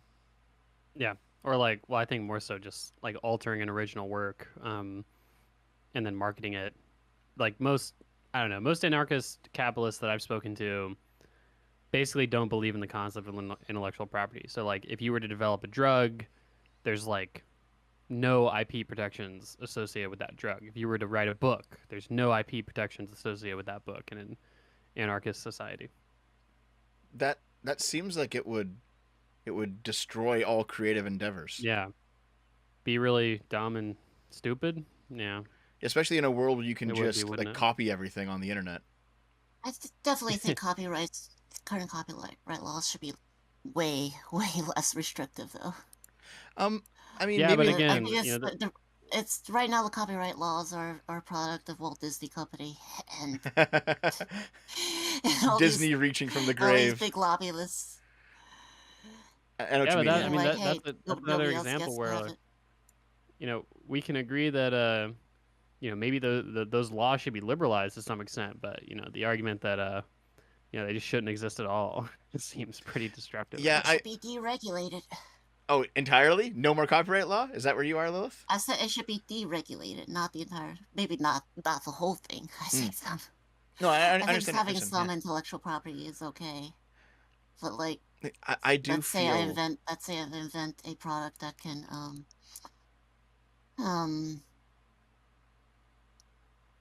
let's say I invent a product, and then I don't want anybody to just like be able to copy what I made Mhm. and be like, hey, this is product but shinier, and then I get no money out of it. Yeah, yeah. I think when it comes to copyright law, like you see Disney having like huge extensions on their various works, and that seems kind of ridiculous in my opinion. You should be able to remix some of those old movies at this point. But I mean, there should be some level of protection. Maybe not quite as what is it now? Like when the person dies plus 70 years, it's probably a little bit much. That seems like it's a little bit much.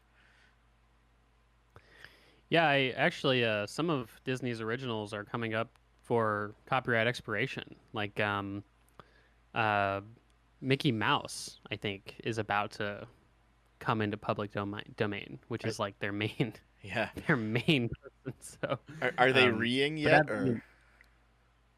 Well, I mean, the truth is, it seems like whenever like a major it seems like whenever a major work is about to come up into public domain, it seems like they just fucking rewrite the law and then extend the date again. Yeah, I'm not a fan of that. But I don't know. I don't know. This is supposed to happen in 24 with Mickey Mouse, so I don't really I guess I don't expect that to happen anytime. I don't imagine this will be a legislative priority for the more than likely split Congress in 2024. So yeah, they're not we'll gonna. see, though. Things are going crazy politically as it is. They're not gonna give a shit about that, I don't think. Okay, let's continue then. This, and you think intellectual property is a form of actual property, then really you need to answer one question. How can you enforce it without initiating force? Real property rights only require defensive force against those who would take the property away. But if you write a song and someone else is merely singing it, how could you stop them without committing aggression against them? Accept this, and you think intellectual property is a form of actual property, then really you need to answer one question. How can you enforce it without initiating force? Real property rights only require defensive force against those who would take the property away. But if you write a song and someone else is merely singing it, how could you stop them without committing aggression against them? Okay, hold on a second. Is it actually the case? Well, what if you sing that? What if you sing that same song, and you market it to millions of people taking their work and profiting off of it? You turn that song into a CD that you then sell. Yeah. The argument and without credit. Mm-hmm. And it's just like I feel like there has to be a balance between that. Yeah, I don't know if I like this guy's opinion either. Here's me being a boring centrist again. That's what I'm known for, I guess. I look at me disagreeing with the AnCaps. So let's answer some of the common arguments that statists have against anarcho-capitalism. But first, let's define statism. Since anarcho-capitalism is the consistent application of the non-aggression principle, a statist is someone who thinks that there is at least one issue somewhere where the initiation of force is justified. In other words, they think that force should be initiated if it's for something they agree with. Whoever would be initiating that force is a state, and generally they're given authority to do so over a certain geographical area. And statists will generally defend it on the basis of good intentions, focusing on that instead of the actual results of the policy they're promoting. But intentions don't matter, only actions and their consequences. One of the common arguments we get from statists is, well, who will build the roads if there isn't a government? Wait, hold on. Oh my god, I'm having a fucking seizure. Like, are you okay, Dev? I feel like every 5 words I have a new objection. I'm just like, what? But power through it, Dev. Econoboi. Yeah. I've seen on your channel you've debated a lot of AnCaps. How do you do it? Well, well, honestly, most of the AnCaps that I've debated have not made such, simplistic arguments, right? I mean, at least the type of AnCap that's like the rights enforcement agency AnCap, at least they can kick out of a lot of stuff, right? Where it's like, oh, how do you pave the roads and they would just say, well, you're well, not your rights enforcement agency, but they would just say like, oh, well, your community would get together and do this or that, and whatnot. But I guess maybe you could say that this person wouldn't necessarily disagree with that, but I don't know. This seems like one of the more like everyone should live in the woods by themselves kind of ANCAP. It's like homesteading ANCAPs basically. The entire society just homesteaders, something like that. Yeah, I mean that's kind of what it seems like. Maybe there'll be more depth in the latter the latter half of the video. He said something like consequences matter, and it's like, well, hold on, didn't you just say that you were doing deontological ethics on this, which is the opposite of that? And then oh god, I don't want to rewind it, but there were like I was having like a new question, and it was like it's a simple obvious question every few seconds. I was just You could slow down the video if you want. Are you putting them on? No, I want to get 1.5 speed? I want to get through it. I'm just keeping it on one. I can watch videos on 3 times speed, but because I got that giga brain going on, but we're doing 1.5. Let's go. The nice thing about this is it doesn't take consumer needs into mind. Along with that, the needs of businesses. To make it simple, if there were 2 supermarkets and one had a road to it and the other did not, which one would you go to? I know I would rather use a road than risk busting up my vehicle. The answer is right there. Competition is what makes this argument ridiculous, as there's a profit incentive to have a road that lets you get to that business. And if there are multiple businesses, they can pool their funds to make a larger interconnected road that would allow consumers to reach their businesses and buy their products. But let's think about something. Wait a minute. What have government roads been but one massive... Wait, why would you fund a road for? Why would you fund a road for your competition? Why would it be interconnected? Why wouldn't everyone just have their own road? You wouldn't, Dev. You wouldn't. That's What? the thing. You mean you wouldn't be an ANCAP? It means you wouldn't have roads for your competition. Yeah, that's what I mean though. So like, there'd be just everyone would have a road, but then that means that there's like a billion roads, and that's.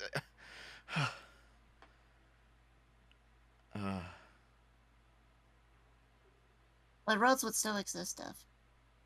That's the point they're trying to make. Yeah, but I don't know if I want to own 50 roads going to all the places that I have to go to.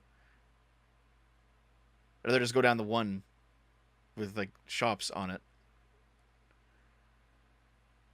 All right. All right, we'll just keep going. Let me know when anyone else other than me wants to bow out, okay?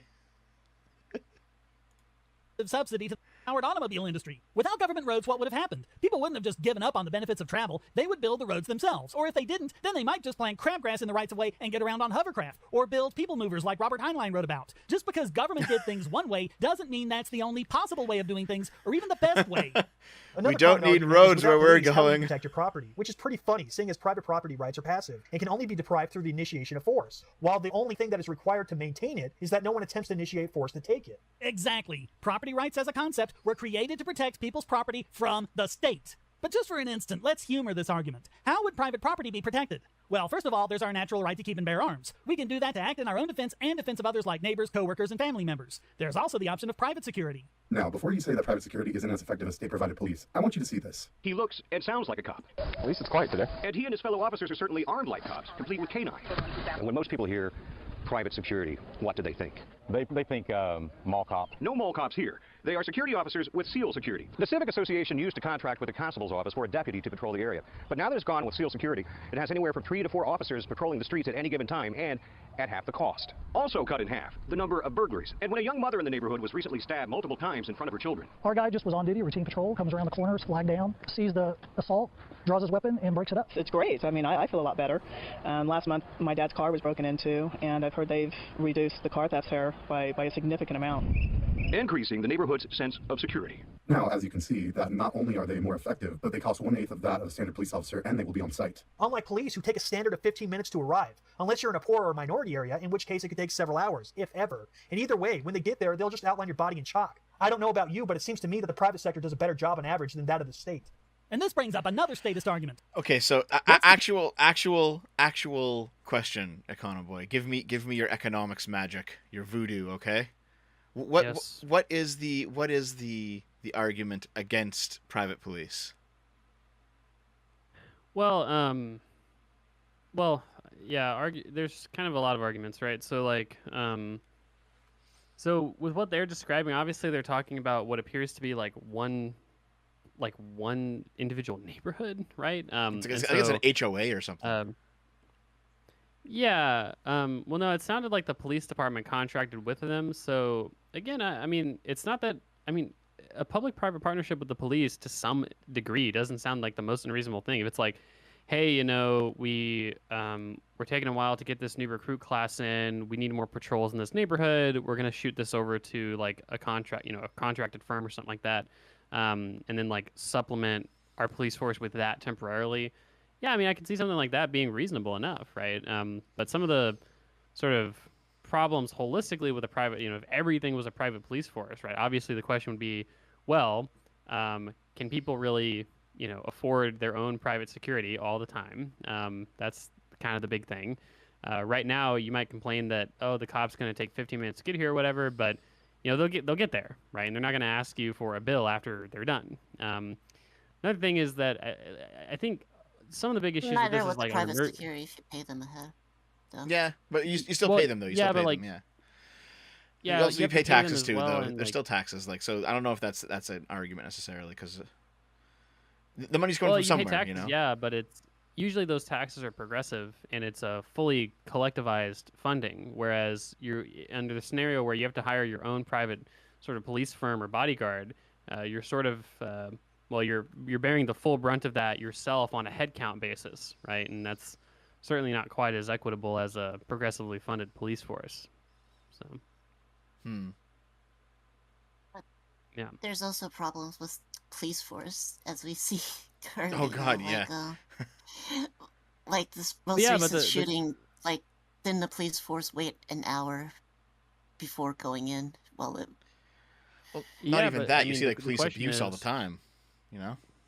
No, of course you do. But the question is, would you rather those police be accountable to, a democratic structure or just the market, right? Just the corporation they might work for. So that's kind of the question. I think that, for me at least, I think that there's ways to. I feel like if private police, in a scenario, if there was like an active shooter and they weren't doing their jobs for an entire hour, as a corporate structure would probably be incentivized to sack them rather than let them keep the jobs. Well, I don't know if a corporate structure would incentivize.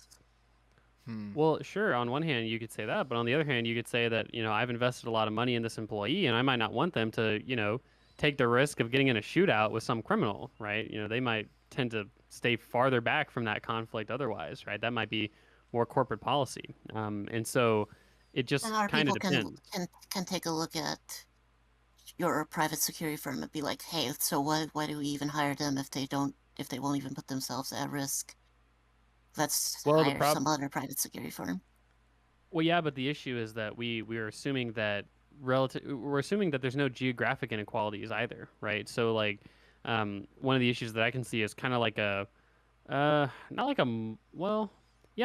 a market for lemons problem, right? Where like, you've got this dichotomy between like the most dangerous areas also often being the poorest, and so basically the security firms, they want to offer more service to higher income neighborhoods because one, they're able to pay, two, that's way less expensive to actually enforce the law, and three, it's just less dangerous, right? And so now you've got a scenario where like the market for lemons problem is it has to do, basically what it's trying to point out is the argument of market asymmetry in terms of information. So it has to do with used cars. Like that's the example. So basically the concept is that. Oh, I thought you meant actual lemons, like the fruit. Okay. Yeah. Sorry, go on. Absent any regulation or any sort of disclosure requirements, you're in the market for a used car, right? And you're also like selling your used car, let's say. Now, say that you're selling your used car, right? You're either going to charge a high price or a low price for it. Well, if you know for a fact it's a quality car, you're going to charge a high price for it. However, say that you're in the market for a used car to buy one. Well, you probably offer a middle ground between the high price and the low price because you don't know if this is a quality used car or not. If it's a low price car and they're charging a high price for it, you're going to offer a middle ground because you don't want to be ripped off. Now, the problem with this is that it's always rational to basically never accept an offer for a car that people are willing to sell to you, because the only people that would accept a middling offer between a high price and a low priced used car are the people that are selling low priced cars, because the people with quality cars are never going to accept a middling offer. And so eventually all the nice used cars are going to exit the market. The only, basically the only product left is lemons. It's only crappy used cars that are left, absent any sort of disclosure or transparency requirements. And so similarly, when we think about private police, the areas with the most crime tend to be the areas that are the poorest. And so you've got the poorest people who need the police the most, who are the least able to pay for them. And so they're also the most expensive to the police. So they have to pay more than wealthy people would have to. They'd be more expensive to find. There'd be less people probably offering the service to them. And they'd have the least ability to pay. And so those, to me, are the big problems with, like, all of the police being private. I mean, that's the big problem, really. It's like you said originally, it's an equity problem. Yeah. Well, I'm not for all the police being private either. I'm just pointing out how there's validity to criticizing the current police force that we have and what they do. There's some problems there for sure. I mean, at some point, I feel like maybe private security would do better for less if they had access to the same force that the police force does. It sounds like we can agree that there might be some scenarios where, like, augmenting police presence with, not augmenting, but like supplementing police presence with some private contractors can make some sense.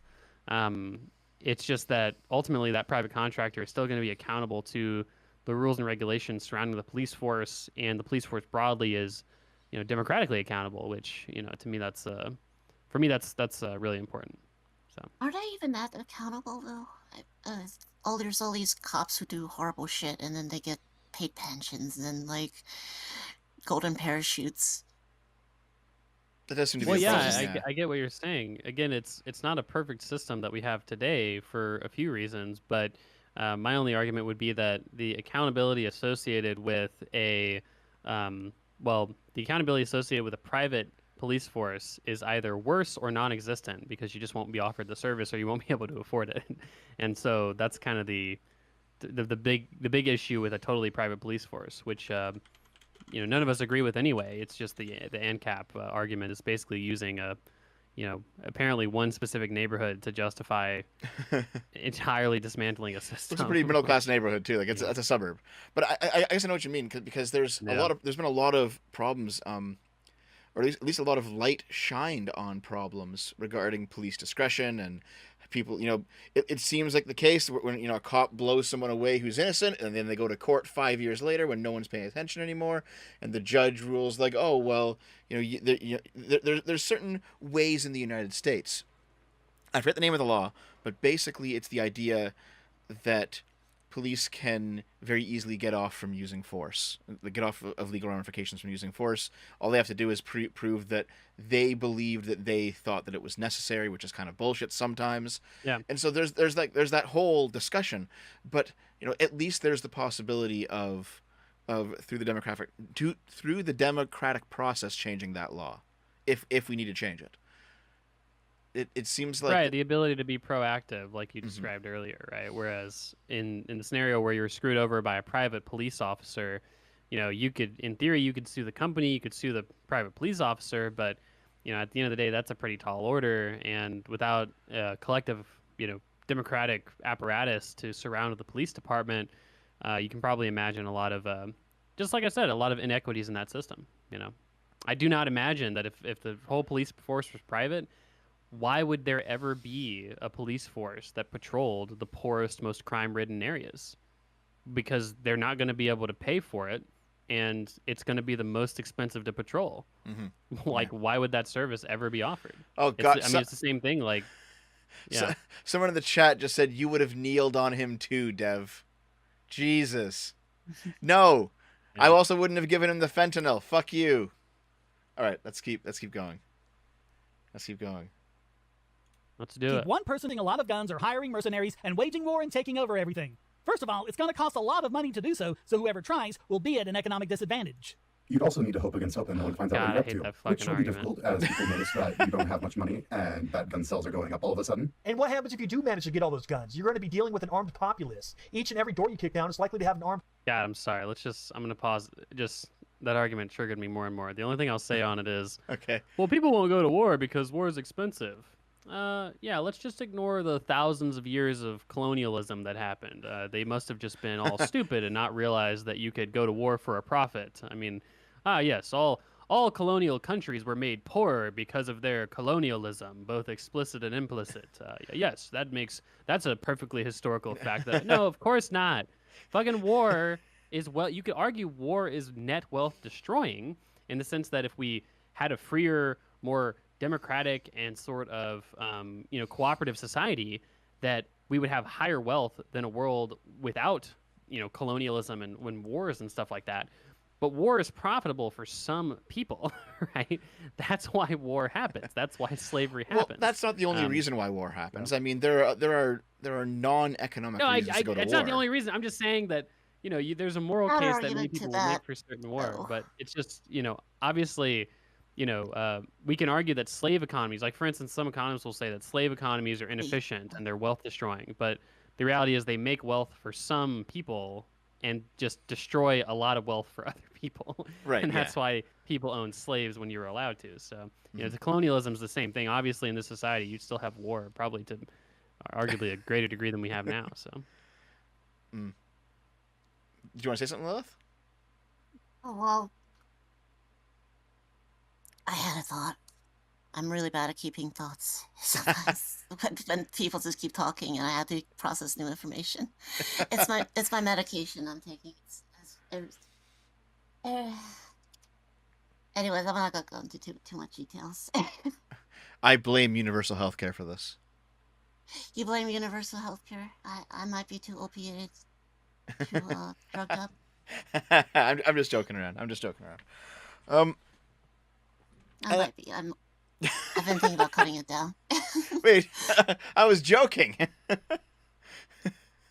But yeah, I generally agree that Just drink water. Just drink it. That's all you gotta do. Just drink water and eat organic food. It'll solve every problem you have.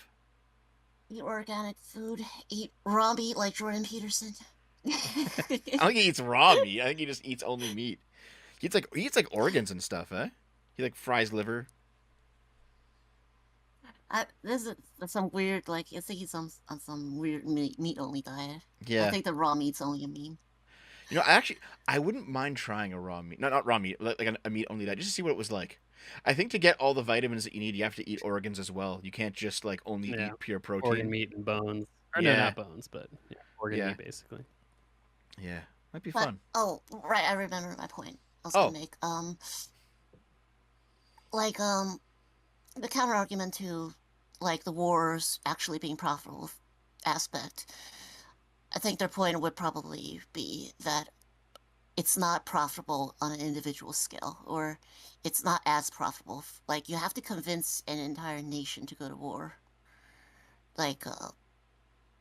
And only certain people profit from it. I think war profiteering works a lot better under the apparatus of a state than without it. Yeah, I mean, war on an individual scale is just basically just individual conflict, right? And I think I would say the same thing, which is that we could argue that me going into your house and stealing your washing machine or something is a net economic drain because you have to the example? Well, I'm just saying that no, I get it. It's just that's funny. Net economic drain because you have to work extra hours, or you've had unproductive labor now at this point, and the washing machine is lower quality because I've just had to steal it and this stuff like that. But it was profitable for me because I fucking got a washing machine for free. So I mean, it's a similar argument, right? Why does anyone rob anyone else, right? It's because it's profitable for them to do so. Take it. Well, yeah, I mean, you can. It'll be very costly for you. But that's a priced-in cost of any sort of robbery or conflict. If I'm robbing your house, I know that obviously there's a chance you wake up in the middle of the night and shoot me and kill me.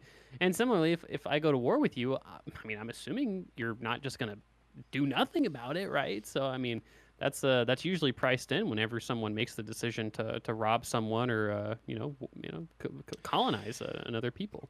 Yeah, you can make a rational calculation on that. I think you can be like, well, there's a certain percentage chance that I'm going to get shot and die, but there's another percentage chance that I'll get away with whatever I get away with. So you can like see if you want to roll the dice on that. You can you can kind of figure that kind of stuff out. And I guess like let's keep it going. Yeah, sorry. Homeowner on the other side of it. You'd be outnumbered and outgunned. And what's going to happen once a bunch of your mercenaries get killed? The rest are going to say it's not worth it and just go home. Of course, in all of these different scenarios, we're assuming the criminal survives his attempt. But remember, people have the right to keep and bear arms, and enough of them will exercise that right that any criminal would be taking a big chance. Not even a mass shooter would have much of an opportunity. A guy named Davy Barker did a study of over 100 mass shootings and found that when the shooter was stopped by police, the average number of people killed was 14.29. But when stopped by an armed citizen, that number dropped to 1.8. So maybe now you understand why mass killings pretty much only happen in gun-free zones. The fact is, you'd have to be 20 miles south of stupid to try something like that in an anarcho-capitalist society. Something else we get over and over again is, who would help the poor? But the fact is, government just doesn't do that good of a job at helping the poor.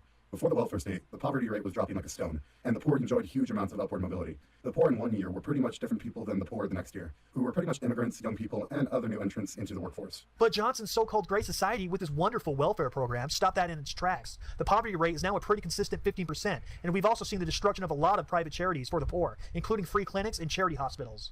But let's consider the real issue. How much of our wealth is government soaking up? Government at all levels... Okay, hold on. This is actually something I wanted to ask you for a while now, Econoboi. So, I've read some Thomas Sowell, and he makes an argument at some point that the Great Depression was recovering on its own, but government intervention caused it to...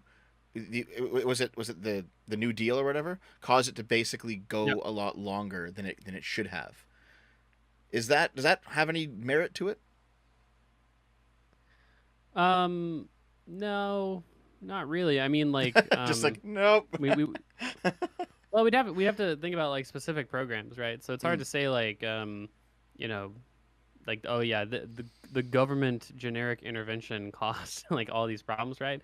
If anything, people argue the opposite end, that the government didn't go far enough during the Great Depression, because during the Great Depression, the central bank actually decided that they didn't want to inject liquidity into the market in order to save financial institutions from the Great Depression, and 5,000 banks ended up, basically closing and going bankrupt. Now you could say, hey, that's a good thing. These banks weren't, collateralized enough. They made too many risky investments and they closed down, right? That's the free market. Now the trouble is that all that depositor money before FDIC insurance was gone. Like there were so many people, like just regular everyday people, that were fucked, right? Because they, entrusted their money to those institutions. And so those were, that exacerbated the Great Depression, if anything. But, stuff like Social Security, I don't know if the Tennessee Valley Authority was a New Deal artifact, but, basically like huge investments in infrastructure, Social Security. I mean, these are things that there are some things where the private market sort of systemically underinvests in, right? And it's usually things that require, things that don't have a return. So like old people that can't work, that's one.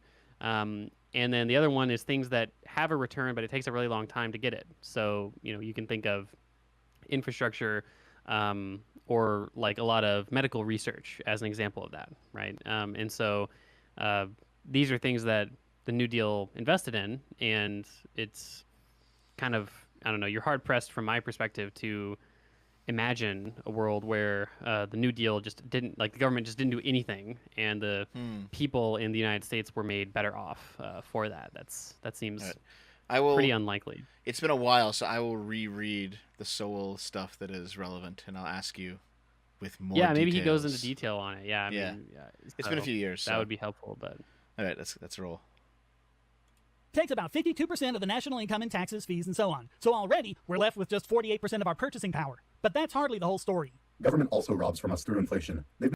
Oh, by the way, I don't know. I paused it really quick. You see some conservatives say this, like the government takes a majority of your wealth and a majority of your income or whatever in taxes. It's like there's no statistic to back this up. I don't know where people get this from. Like maybe I remember I heard someone once say that, well, if you add in all the fees that governments charge and you add in inflation, we get to a majority. And it's like, number one, I don't even know if that's true, right? But at the very least, all the statistics that I've been able to find, it's like, no, the government does not take a majority of the average person's income in, in taxes. That's true for some, like maybe if you're making $10 million a year, like, yeah, maybe you paid $6 million in taxes or something. I don't know. It depends on the country, but, certainly for poor and middle income and upper middle income money people, at you're not. every turn, though. They can. Yeah, that's true. I mean, sales tax, double income taxation tax. is a Yeah. Yeah, double taxation is a thing. I'm just saying, like, it's not a majority of anyone's income. Like, I don't know if, like, it's that's all I can really say. Like, it might take part of your income, but then they take it when you go buy stuff, when you go drive, when you go when you have to go back to work to make more money, and then when you sell stuff. Yeah, but you could just but you could just look at just once every year again, because it's fuck you. The fuck you tax once a year. You could just take taxes as a percentage of gross national income, and it's not a majority in like any country basically. Like there are some countries where it gets to like 40%, 45% even, but not a majority anywhere. Like even in the most like socialist countries like Iceland or Norway or something like that. Much less than the United States. I mean, it's and that includes local taxes, So I mean, I don't know. What is the highest form of taxation? It's not. I mean, but even if you include inflation, it doesn't count. I think inflation is kind of a form of taxation. I think it is. But I like what is the highest bracket in the United States? It's like 30, 50? Yeah, 40? 37. 37? Yeah. 37%. Yeah. That's a lot of taxes, though. Jesus Christ. Well, 37% income tax, but you don't pay payroll tax at that bracket, right? So your payroll tax is only up. Well, your Social Security contribution is only up to I think $140,000 a year, and so every dollar after $140,000, you don't pay any payroll tax on it. You don't pay any. I keep on saying payroll tax. You don't pay any Social Security tax on it. Oh, okay. All right. And so you and to be fair, I don't think that's how it should be. I think you should pay. No, Econoboi, no. Every goddamn dollar you make, but absolutely not. Cringe. But at the same time, though, I just in America, America is a relatively lower tax country compared to many other developed countries in the world, and no, we don't. Certainly, in America, not even close to a majority of your income is paid in taxation. Okay, all right. Maybe they're just buying a lot of high tax goods or something. I don't know. Yeah, you're just donating your money to the state. We've been doing it continuously since the Federal Reserve was created, such that a dollar is now only worth 4% of what it was then. But let's not go back that far. In fact, let's actually skip the 70s, since that was very much an unusual situation. So let's go all the way to 1988, the last year of the Reagan era, when the economy was doing pretty good. According to Westek inflation calculator, $1 in 1988 is the equivalent of $2.06 in 2016. So if government had stopped inflation at that point and went to sound money, each dollar we earn would go twice as far. But no, our dollars only have about 48% of their purchasing power compared to what they did in 1988. Figure that in. 48% of 48% is 23%. So now, government is robbing us of 77% of our purchasing power. But we're not done yet. Government also imposes indirect costs in the form of regulations. We'll show you in a minute how out of control the regulatory state is, but for now, according to a 2013 study in the Journal of Economics Growth, the cost of all this regulation is $277,000 a year to the average American family. Our GDP would be $54 trillion instead of just $16 trillion. We are 75% poorer because of federal regulations, and that's not even counting state and local regulations. So basically, we're left with 25% of 48% of 48%, leaving us with less than 6% of our purchasing power. And we know that's lowballed because remember, we're not counting state and local regulations or businesses that have been driven out by these costs. So without government, our paychecks will be going over 17 times as far as they are now. Think about this next time you hear this fight for 15 nonsense. Understand that because of government, this... Well, wouldn't you also be getting paid a lot less? I mean, because of what? Well, they're assuming that, like, if you make $20 an hour right now, you'd still be making $20 an hour in this hypothetical world where there was no inflation for the past 50 years or something. I don't think that's the case at all. Yeah, I mean, there's problems with... to be fair, though, they didn't say, like, make the inflation target 0. I think they mentioned having... they used a phrase that I've never heard before. I think it was, like, stable currency or something, but I think they're talking about, like, basically commodity-backed currency. Gold, baby. Before, Gold. Yeah, I mean, there's a lot of reasons why there's a lot of reasons why commodity-backed currency is worse. And if you look at, real personal incomes and, stuff like that, basically median wages over time, we've gotten richer since the 1980s, and especially since the gold standard. I think that the average, I can look at the data real quick, but I mean, since the 1970s, I think it was 76 when we got rid of the gold standard, like officially. Mm-hmm. Incomes are up like 50% since then, and that's in real terms. Like that's beyond inflation. Incomes are up 50% on median. So, I don't. Okay. I didn't know I definitely that. don't agree.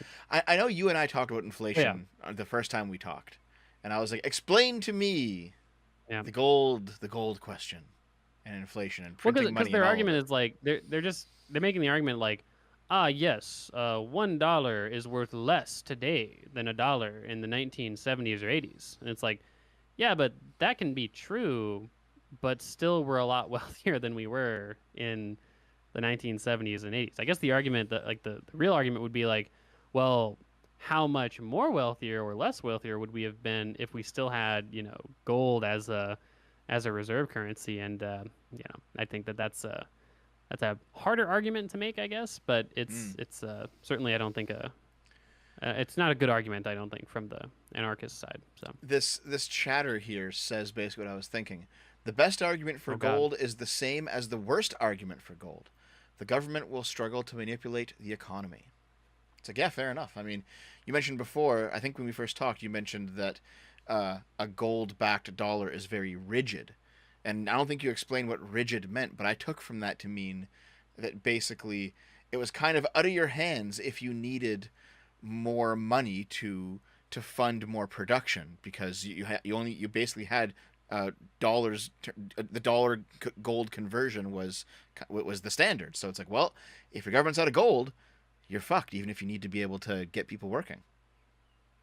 Well, kind of. I mean, sort of yes and sort of no. So like, so on one hand, as far as I understand the implementation of the gold standard in like a contemporary sense, when I say contemporary, I mean like, after ye olden days. We're not talking like prospectors with like gold coins and like biting them and stuff. Yeah, is that it was the government that guaranteed the gold, right? So that's kind of a problem because banks issue currency as well, and so to the extent that we have basically a functioning banking system, and you've got a scenario where banks are issuing currency, but people still expect to redeem it in gold, you all of a sudden have to have so much more gold, and you can't really control the money supply because banks can issue loans with, with fractions of what they actually have in reserves. So that's one thing. You could argue for full reserve banking, but that's an even crazier idea than a gold standard in general. And is it? With regards to the other sort of problem is that the government can always just devalue how much gold you get per dollar, or how many units of currency or whatever, which is where a lot of the sort of postmodern economies ended up going, which was just, we're having trouble having as much gold in reserve as we have in currency in circulation, so we'll just devalue how much gold you get per dollar, which I guess people could say, well, I mean, I'm advocating for the government not to even be able to do that, in which case you probably just end up with more problems. I mean, governments, democratic countries want good economies because you don't get reelected when the economy's bad. And so you have to think to yourself, right, like, why would they choose to devalue the currency rather than keep it the same if it was truly better for the economy in all instances? And it's, I don't know, just, I don't think it's a big banking conspiracy. I just think, it's better for the economy to have a fiat currency. I don't think all the countries in the world are dumb. I think they do it because it's provides more flexibility, and it's easier to weather recessions when you have a fiat currency and you can more quickly and effectively inject money into the system. But then that leads to further devaluation. Well, it does, but devaluation is only as relevant as your real incomes are going up or down, right? So if you have a scenario where you can control inflation with a fiat currency to where it's low and stable, which has been the case for basically the last 40 years up until this supply chain crisis, which give them a little bit of credit on that. and you've got a scenario where real incomes are rising, beyond inflation, then I don't really see what the problem is. I mean, the only sort of external effect of that is that you have more fiscal space, right? The So you problem can. with that is that income rarely rises as fast as the cost of living, or the cost of everything else. It doesn't, Like, though. I mean, at least in America, I mean, like I said, since the late 70s, incomes are up 50% in real terms. That's a pretty significant Is that difference the in case? standard of living. yes, Yeah. but how much is the cost of everything else on top Well, of that's what I'm that? saying. In, I mean, it used in to real be terms, it used to be really cheap to just put yourself through college or own a house yeah. or buy a car and all that stuff. It's just Things are it pretty feels like expensive right now. everything Yeah. is way harder to get, and you have to work way harder for stuff people Yeah. took for granted just Well, several decades ago. Well, there are some things that have become more expensive, but I don't think that's a result of the gold standard going away, right? It's like I don't think the gold standard going away made housing more expensive, right? I think that what made housing more expensive, arguably, to free marketeers' credits, is a lot of bad regulation, and also not enough, basically, government social works in terms of building housing, right? That's what made housing more expensive. College degree premiums are still really, really high, and there's a whole bucket of worms with regards to why college has gotten more expensive in the first place, but again, I don't think it got more expensive because of the gold standard going away. So, and again, that just that's beside the point, though, because the broad cost of society, people are much more wealthy today than they were in the 1970s. So, and that's probably a degree of magnitude more wealthy than they were in the 1940s and 50s. The data just doesn't go back. You have to get more Wealthy on historical in your paper, analysis. but I don't know if that translates to quality of life and wealth in the sense of being able to be self-actualizing and afford a house or afford, yeah. It does seem like people have a harder time right now buying the things that their parents bought, Yeah, and I mean, that large product of that is the devaluation of your savings and well, no, the it's climbing just we're costs of assuming. housing would also incur more property taxes and all that stuff. Everything's more expensive because of inflation. Yeah, but it's just, again, we're assuming that the problem is that the things that you guys are mostly describing, like it seems like cars and houses are the main things. Those things they're are big things that people think about, and they're like your big obviously assets, like factors causing your that, car and your house, and that's kind of what I'm saying, right? It's just I don't see why having a gold-backed currency would necessarily mean that the market structures that are causing housing to be more expensive wouldn't exist, right? It seems like those things would be sort of held equal, and but your money wouldn't be devalued as much. No, but what I'm saying is that like it doesn't matter if your money's devalued, because we're talking about relative increase in price. So if we're talking generic increase in price, we've already had real incomes going up by 50% over the last 40, 50 years or whatever. I think I understand. If we're talking in a relative sense, like your housing is going up much faster than your other costs, that there's no reason why the gold standard would solve that problem, right? We would just see the same problems because it's market failures that are happening. Maybe I can describe it a different way to see if at least I understand what you're saying. Okay, so let's say it's an alternate universe where we still have the gold standard, so the government can't just necessarily print money because the gold is the money. Okay, well, if that's the case, let's say we've got, like, we're carrying around bags of gold coins instead. We don't even have paper money; it's gold coins. Okay, and nonetheless, you can still have housing regulations that prevent the building of apartment buildings. So everything being built is like urban sprawl, and so it's all a bunch of like single occupant houses, and so then the places where poor people have to like rent an apartment, there's no apartment building, so they're renting houses instead. So the price of housing goes up. And so you still have a situation where rather than buying your house for 1,000 gold coins, now your house costs 10,000 gold coins to buy. So there's other factors at play than just printing money.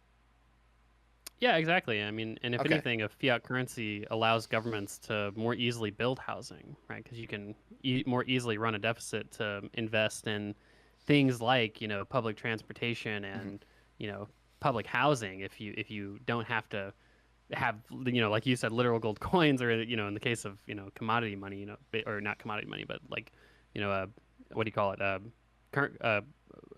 gold-backed currency, in Gold case where you have standard. to have gold that's, on a reserve of your currency. It's a lot harder to invest in those kind of things. So.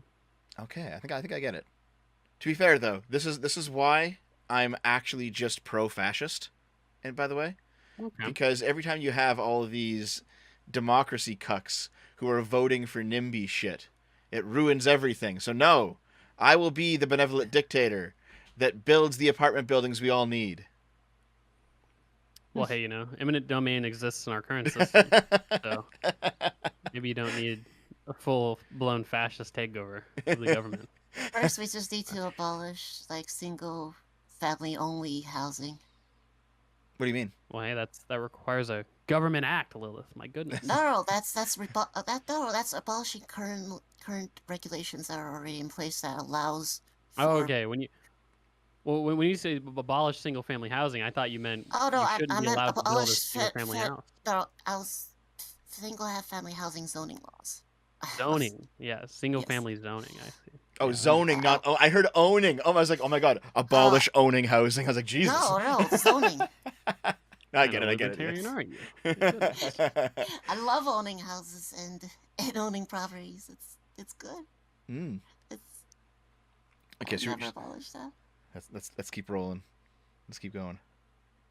This means they want you to have the purchasing power of just 86 cents an hour. The rest gets absorbed by this behemoth of a government. And you say we need government to help the poor. Ask yourself, how many poor people would we actually have when someone working at a job that makes just $6,000 a year would have the purchasing power of someone currently making over $100,000? It's not even any contest. Poor people would be a thing of the past. Another argument that statists make goes along the lines of, well, if the government doesn't regulate businesses, then what will stop them from exploiting their workers as well as the consumer? Yeah, they love using that word exploit. It doesn't really mean anything, but it sounds bad. See, the thing is, in an anarcho-capitalist society, you get to vote with your dollars. So if a company starts to be unethical towards its workers or gouges prices, then all you have to do is support its competitors or stop buying from them. And they will either have to correct this behavior or go under. And of course, workers will be free to work elsewhere. If someone's not giving their workers good conditions or the pay they deserve or whatever, there will be a financial incentive for a competing businessman to offer them a job with better pay and conditions. By the way, don't let them snow you. We don't have a problem with people getting together and voluntarily forming labor unions. We're all for free association, and unions that were set up in the past like this offered their workers a lot of benefits, including health benefits, unemployment insurance, and many others. We only object when government monopolizes it. They only allow one particular union to exist in the industry, and they force all workers in the industry to join.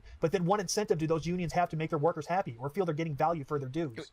Another argument that gets used alongside is, well... Is that the current state of unions, though? That the government forces unions? You're not in America. I don't... You're both like, yes, no, yes, no, yes, no. It's not government enforced, but it's like... Contract enforced, enforced, lots of places you only get one union to choose from. Yeah. And you're not allowed to start alternative ones. Some places have sectoral unions where it's like one union for basically the whole sector. Actually, there are government enforced unions, like teacher use unions and government. Oh yeah, for like public servants. Yeah. I know what you mean. Yeah, that's true. But that's kind of a little bit different. But and as far as I'm aware, I think that sometimes unions aren't necessarily statewide. So sometimes you might just have like the individual district teachers might have to choose a teachers union, but it's not a hard and fast rule. That's just to say that sectoral unions. I think that a lot of times unions themselves, especially when they're very big, have democratic apparatuses, right? So to the extent again that you can vote in and out your union reps and your union president, I don't think that necessarily creates a big problem with regards, because he's basically saying that again it's like monopoly, therefore bad because competition better. It's like we don't necessarily need a bunch of unions competing because to some extent, well, to a great extent, the power of a union is only completely proportional to how many members they have and how much collective action they can inspire. And so to me, so long as your union operates within a relative democratic framework, I don't really have a big problem with there only being like big major unions, especially if they're sector wide. But personally, Econoboi, what about the Teamsters? They're corrupt as fuck.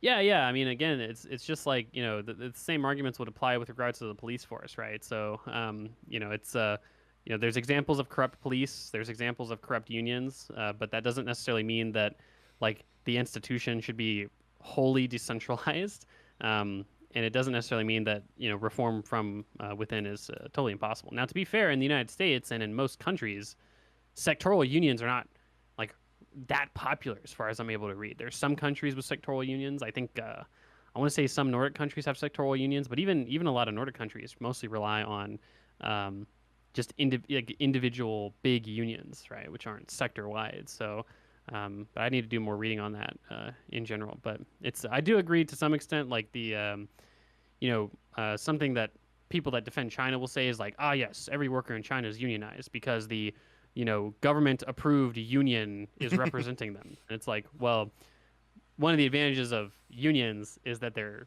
independent not only of the company but also the government, right? Because you don't want the government to be able to tell you, hey, steel workers at this national steel company represented by the national steel government approved union, yeah, you're not allowed to strike because fuck you. We need you to produce steel because we're China and we can tell you what to do. That kind of defeats to some great extent the purpose of a union. So. Yeah, Fascist Italy was the exact same way. I've been doing a lot of reading about their economic system since we last talked about it, in fact. And yeah, there's a lot of like nationalized unions for an entire sector of the economy, and it was all just state controlled, stuff. Well, it's funny because a lot of fascists they'll say, no, we're not advocating for China's economic model, and then they proceed to literally verbatim describe exactly how China runs their economy. And then a lot of socialists will say, no, we're not fascist, and then they'll describe the Chinese economy, and it's the exact thing that fascists, in terms of economics, advocate for. It's like, guys, let's just be real here. Like, if fascist economics is a real thing, which is a disputed topic, I mean, China pretty well fits that mold. So, All right, that's all right. Let's roll. We're so close to the end. Than the free market regulating itself, when in reality the government puts out thousands of new regulations a day that generally benefit those who lobby for said regulations. Take a look at the Federal Register. Each business day, the federal government publishes all of the regulations that just went into effect, all of the regulations that take effect in that day. Here's a page from the one for November 20th, 2017. Look at how small the type is. And this is 278 pages long, not counting things like the table of contents. If this were typeset like a novel, it would be over 1,100 pages. These things generally have 1,000 words a page, and it's common to have 200 pages or more. Let's do some math. Many words, much information, every day. Reading average hard. Speed in the U.S. is about 300 words per minute. So that would take the average adult over 11 hours just to read the new regulations that went into effect just the previous day, and they would have to do it all over again the next day. Now, you're probably going to point out that many of these regulations won't apply to your business. That's true. But how are you going to know which regulations don't apply without reading it? So, tell us, statist, how is thousands of new regulations a day more simple than not supporting unethical behavior and letting that company go out of business? Now, your biggest question is probably... It's so funny that at the same time, AnCaps will be like, yeah, it's not unreasonable for people to have be able to shop around rationally for doctors and have a basic medical knowledge and a basic mechanical knowledge and a basic dental knowledge and a basic knowledge on basically every fucking aspect of human life. Spend all this time. Yeah, it's not unreasonable to have people read up on all of that shit, but to have people read, a piece of legislation, apparently that's where the line is drawn. My argument in this regard would just be that, at least with regards to legislation, it's a central body, right? There's one place making it, right? Imagine if you had terms and conditions for like every single aspect of life. That would be, we are getting there in a strange way, though. Huh. Well, that's true, but I mean, hey, that's just an argument against them, where it's like, yes, companies would do this so much simpler. And it's like, have you ever read the fucking Apple terms and conditions? That shit's like 1,000 pages too. I mean, that's not simple to read either. So, I don't know. I disagree with the idea that reading hard, and also I disagree with the idea that, it seems like this contradictory narrative of like, reading hard, companies make reading easier for consumers. Like, it seems like, when left to their own devices, companies would rather prices be opaque a lot of the times. So prices and sort of product information be opaque a lot of the times. So I've got only 40 minutes left, so let's get through this.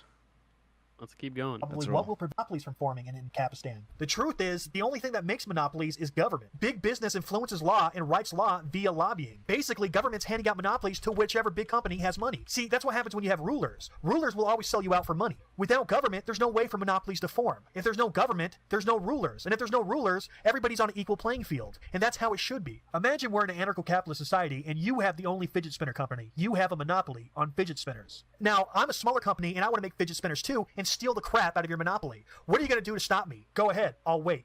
There's nothing you can do. Well, I have an idea here. I mean, if you have a larger company, you've probably integrated yourself along the supply chain.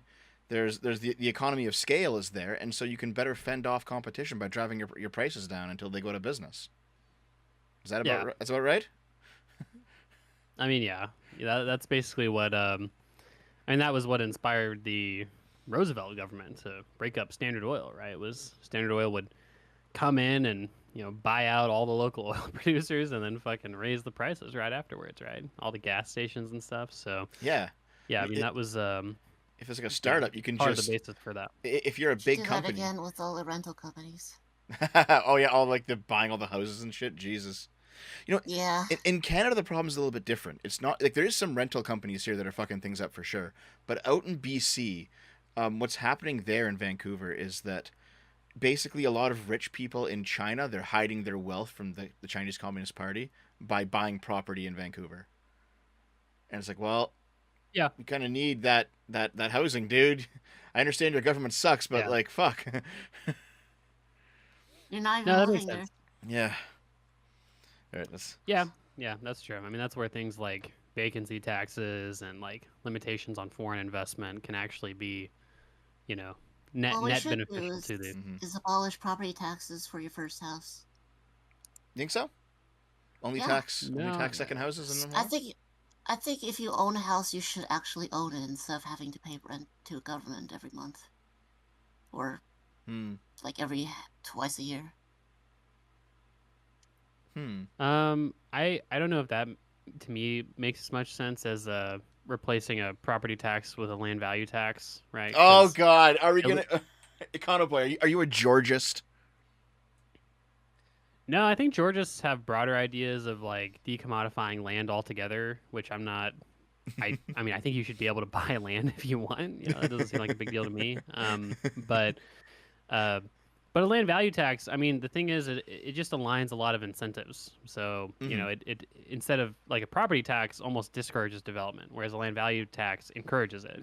Yeah. And it raises about the same amount of revenue. So, but in theory, dollar for dollar, it should raise the exact same amount of revenue. So, I like that a lot more. I think that just getting rid of property taxes, I just think that would cause a lot of problems for a lot of... I didn't say get rid of property taxes. I said get rid of it for an individual's first house. So if you own, if you have like second house, if they wish to own additional houses and let them sit vacant half the year, then that's pay a bit taxes. different story. Yeah.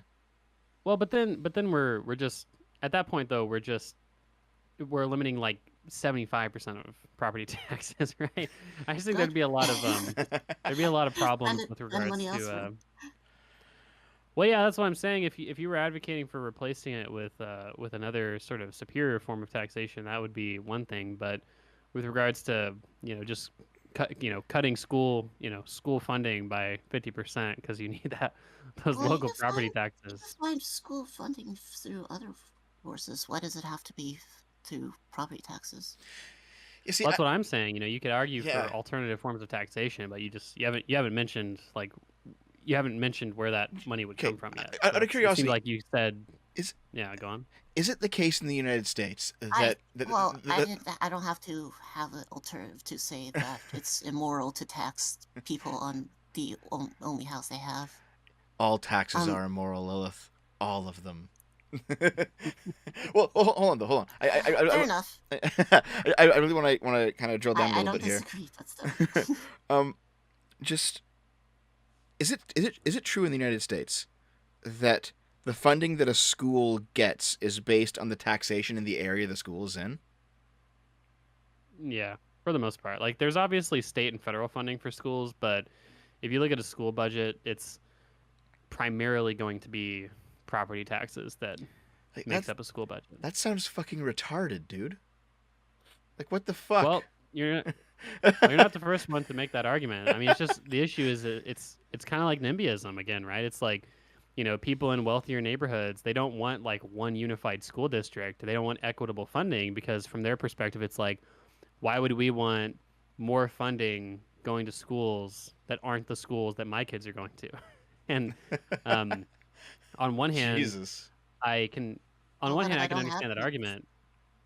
Yeah, you don't exactly. have That's kids, the yeah, argument yeah. that I would make, which is that, like, well, by that logic, every single person in your district that is paying those high property taxes that doesn't have kids shouldn't have to pay for that school, which I don't think most people would agree with, right? Some people might, but I mean, no, I don't. I think a robust, equitably funded public education is what, broader society would prefer. But we have local control of schools, and, local school districts have decided that, property taxes is how they want to raise revenue. So I don't think we have that system here in Canada. I'm pretty sure we don't. I think it comes just from like provincial taxes, which means that the schools yeah, I wouldn't are be surprised like, if Canada has less local control, given how you guys are all socialist up there anyway. So Yeah, god damn it.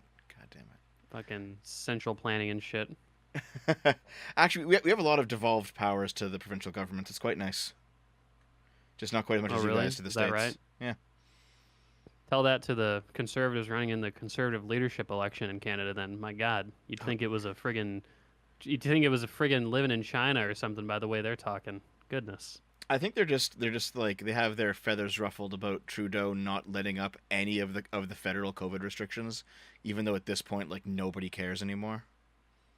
I think they're just pissed Look, I'm about all that. for it. Okay, just have Justin Trudeau plan the entire economy. Jesus Christ. That's what makes the most sense. I don't think he plans his own outfits. Oof. He clearly does. He's a well-dressed man. That's why I don't think he plans them. I think somebody else does. Wow. Okay. He planned his outfits at one point. It didn't go so well for him. Oh yeah, when he wore the blackface. Oh God, dude, Canadian politics is so fucked. Okay, let's go. Keep going. There's no Let's keep government going. for you to buy and lobby, so there's no way for you to push me out of business. If I want, I'm going to just compete with you and steal your monopoly now. There's nothing you can do about it. Now, a common argument is that the monopoly will just buy off any competitors that spring up. But if your business is at all successful, it'll be really attractive to competitors. How can you buy them all off without going bankrupt? Even if you tried, all it would do is create an incentive for even more competitors. Make a new fidget spinner company, and the monopoly will buy you out. Fast, easy money. Yes, all you'd be doing is creating a market for competitive startups. There's no way that's sustainable. Buy them off, and they win. Don't buy them off, and they still win. The truth is, monopolies can only Oh, form God. when there's somebody with a monopoly All of right. power. So without government, that doesn't exist, and there's nobody to divvy out power. And if there's no power being divvied out, there's nobody being exploited, and everybody's on an equal playing field. The way it should be. When you put all these arguments under simple observation and critical thinking, they aren't very logical and fall apart under the slightest criticism. And whatever arguments you may have, chances are we've already responded to it. So before you come in with your argument for the state, how about checking Google or YouTube to see if there's already a response? You can save us and you a lot of time that way. And please remember, we can't teach you economics in 140 characters. When we send you to all these other sources, it's because we want you to bone up on the basics so we can have an informed discussion. This has been an introduction to anarcho-capitalism. I'm Reason. And I'm The video's Mr. over. Darrington. And I'm Lord Killian. If you enjoyed the video, please like and share. But there's still 2 minutes, Econoboi. No, they said the video's over. They even said it themselves. Yeah. What is left anyway? All right. Oh, it's I okay. think You know, it's more lore. it's more lore. Okay, we can safely put this terrible part of our history behind us. Yeah. If viewers didn't freak out over 2x speed, I would have advocated 2x Watch speed. the original, by the way. Like most of these things we say. Yeah, I always say watch it for yourself. Just to make your own opinion on it, separate from our goofing around. Don't watch over it for yourself. Why Only is listen to our opinions. that- Forming your own opinion is way too time intensive, guys. Mm. Just listen to what we say. So I do one day, maybe next time we talk Econoboi. It can be with Lilith or without Lilith. I mean, you're always invited along, Lilith, of course, but depending on schedules, right? But we should actually do something about crypto because I like that idea. I just thought it was going to be this one, but okay. Here, let's We see. could in the future. Much. Next time. Yes. Let's see the supers. I want to see how much money have been paid for them to that you're on my Let's do channel it. again. Super chats. Yeah. Actually, speaking of our mutual friend, hold on. Never mind. I didn't speak of it. I only thought the thought. Because I was going to say that we should do. I was going to say that we should do another game with Taftash at some point, and those people. Yeah, that'd Yeah, be fun. I had fun last time. Well, she had some IRL stuff she was offline for a bit, but we should set it up. And then I was going to say, We'll speaking start of a her, podcast. speaking of her, she She messaged me during the stream. I gotta go check that later. Damn. Let's see. She's probably talking shit. About you. about your cringe sock dem takes. About Canadians. Jeez. Okay. So Shungite. Right, what did these pay people say? Shungite for $2. Why didn't you get an AnCapp to talk about this? Because one, I'm not on. Well, I'm not on any good terms with any of them. Like personally, Oh, no. I don't know any. Like I knew a few, and now I don't. So, but also like I've heard AnCapps talk, and I agree with some of their first principles, and I don't agree with almost any of their conclusions. So, but there are some things, especially about economics, where I disagree, but I don't know why I disagree. And so I wanted somebody who knows economics, like you, Econoboi, to tell me why I don't agree, and you pretty much have. Fabian Liberty says he's right here and he wants to talk. Oh God, I don't know who Fabian Liberty is. Wait, hold on. You know who Fabian Liberty is, right? Yeah, we talked once. Yeah. Well, I mean, I only have. Yeah, I mean, I think I have 30 minutes. I can't like do. Fabian. I can't do a thing right now. But Yeah. You want to if invite you ever him? want to talk to him in the future, then that'd be fun. I mean, Fabian. I think to me, Fabian and Last Username, to me, they give like the palatable version of anarcho-capitalism. Okay.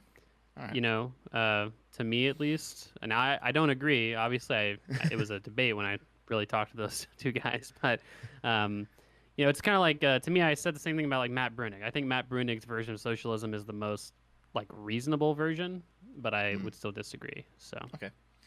Yeah, I can't bring him on now because I literally have 30 minutes. But if you want to set something up in the future, we can do that. Sure, I don't mind. Sounds like it'll be fun. Yeah. I'm always happy to meet new people. Let's see. Yeah.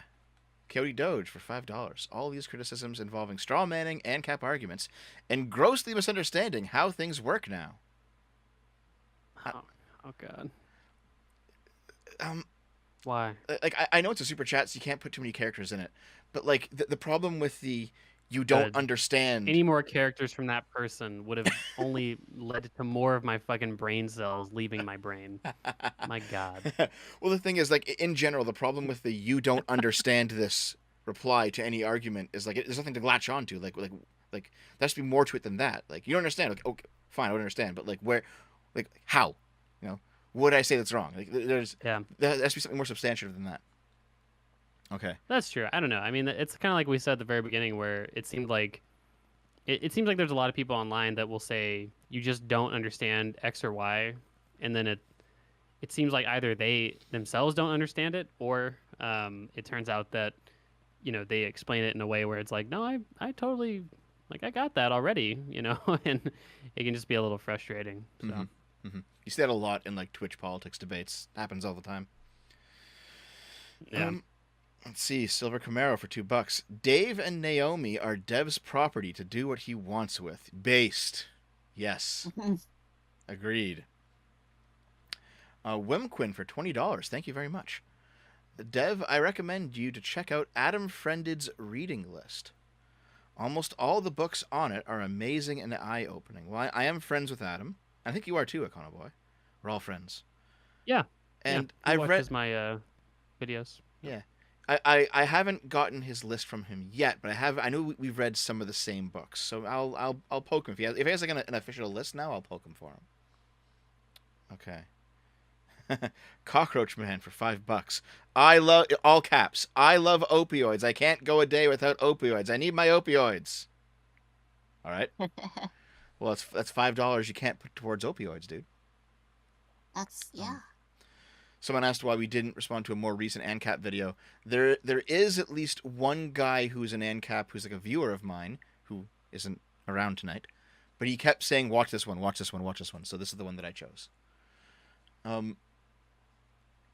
Let's see. Patrick for $5. You heard it here, folks. Lilith is a thought. Is that true?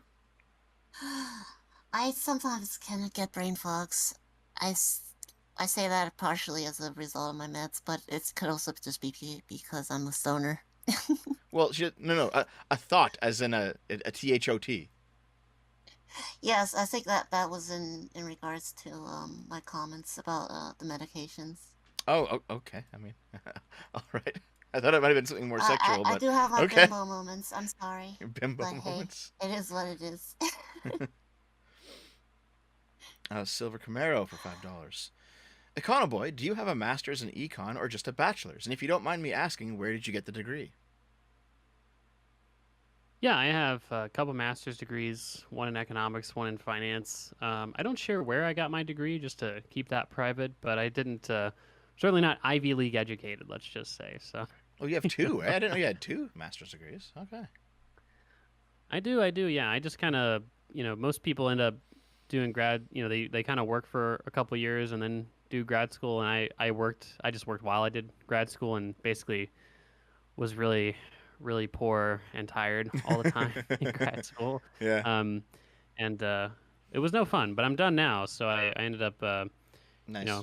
To me at least, that was the easy thing to do because I certainly didn't envy. It seemed like the much harder thing to do was what my classmates did, which was like work for 5 years, get a wife, start having kids, and then your kids are like 3 and 5 while you're getting your MBA at night. I mean, that sounds way harder. That sounds pretty rough. Yeah. What I did, which was like, just burn through it all as quick as possible. So To be fair, when I got my bachelor's, I had dropped out, worked like blue collar jobs, and then come back to it. And I wanted to get it done as fast as possible. So I worked night shift and then went to school during the day. And that was brutal, but I did it for like a year and a half and I just got it done. Then I was getting a master's and I just I don't want to do this anymore. Fuck this. I just left. Also, no, I YouTube, feel you. Yeah, I mean, YouTube taking off also kind of helped. I was like, fuck it, I'm out. YouTubing, Yeah. baby. no, yeah, I was gonna say. I mean, like part of my motivation for wanting to like get done with grad school was that like my thought was that, if I ever get off this train, like I don't think I'm ever gonna want to go back. So like Yeah. I'd rather, because that's another thing that seemed so hard about what a lot of my classmates did. Like a lot of my classmates in business school were like in their late 30s and 40s, and it's like, dude, how the fuck, how do you have, like, how do you know what life is like outside of school and then want to go back to that? Like, because now that because I knew, because that's what I thought would happen. Like, I would lose all motivation to go back to school if I left it. And like, as soon as I graduated, got finally done with grad school, that like, and then I just started working full time. I was like, oh my God, my parents were wrong. Like, it's not hard being an adult. Like, being an adult is so much easier than being in school while working. Like, oh my God, like I have like twice as much. I literally started my YouTube channel. Like, that's what my origin of my YouTube channel was. Like, I have so much free time relative to when I was in grad school. Like, it's so much better not being in school. So anyway, that's my rant. Yeah, no, I understand. I'm kind of the same way. I realize though that having gone to do some pretty, admittedly some pretty grueling jobs, like physically grueling jobs, when I went back to school, I no longer had the problems that I had when I was younger. Like I couldn't study, I couldn't focus, I couldn't get out of bed, couldn't go to classes, couldn't be arsed, you're wasting tons of money. And then I left, came back, and I was like, school is really fucking easy. I can just blow through this. It's nothing like, working machinery or lifting heavy shit 8 hours a day. You know what I mean? Like, school was like a cushy side project almost the second time I went to it. Yeah, that's fair. Obviously, if you struggle with like motivation or you have a bad environment or something, like coming back to school definitely makes sense in that regard. But for me, at least, like it was almost purely just like it didn't really matter what the environment was. It was just like, man, I just want to get this over with as quick as possible. Yep. Because I'll never come back if I get a taste of freedom. So let's see. So for 50 MXN, 50 Mexicans, what pesos. Pesos. Yeah. Well, why is it MXN if it's a peso? Well, because it's like like a lot of currencies. That's how they denominate it. Like Yeah, but it'll be like MXN to tell you the country that it's from. That's a little easier because a lot of countries use pesos. Okay, like yeah, that's fair enough, Argentina. yeah. Bolivia. A lot of countries call their currency a peso, but it's like which peso are you talking about? Okay, so this fellow for 50 pesos says, "I'm no AnCapp, but his democracy will solve it argument is cope. His criticism of the private options are the status quo." No, I mean, I disagree, right? Because I don't think you have a problem. I mean, people criticize more so the over policing of poor areas riddled with crime rather than the under policing, and so I think that we certainly would see under policing in an area with purely private police. With regards to my faith in democracy, I mean, I think democracy has proven to be a fairly robust structure to govern many aspects of our society. There's somewhat famously, there's never been a famine in a democracy. Like a truly democratic state has never had a famine. There have been many examples where, violence and sort of political freedoms and economic freedoms have been extended because of democracy, right? Positive liberty certainly seems like that's most compatible with a democratic system. So, no, I think democracy does actually in and of itself solve a lot of problems. It's not a end all be all, but I think democratic structures and democracy certainly solves a lot of problems. But the NIMBYism in the voting, people don't vote for things that Well, are I mean, good. the solvency for NIMBYism is just a broader democracy, right? Passing laws that say that you can't, localities cannot zone for certain things, or passing state laws that say we're going to have this form of tax or vacancy tax or this limitation on certain forms of investing and stuff like that. I mean, it seems like a broader democratic accountability actually solves a lot of the NIMBYism problems. Well, but now you're just centralizing more power into fewer hands, and you have more points of failure in your system, and it's much more easy for it to become tyrannical. Well, hey, I mean, when when you can centralize a system and make a market freer as a result, to me, I'm not sure if that's necessarily a centralization of power and authority. Rather, it seems to be breaking up that power and holding that power a little bit more directly accountable. So, I think at least with NIMBYism, that's an example where I think a broader democratic accountability to those types of policies makes a lot of sense. I think fascism is superior, Econoboi, and you have failed. Well, we already knew that, Dev. You have Everyone already knew that. All right. Where's their uniform, Dev? Everyone's gonna have to wear Flash shirts in the future. That's how it's gonna be.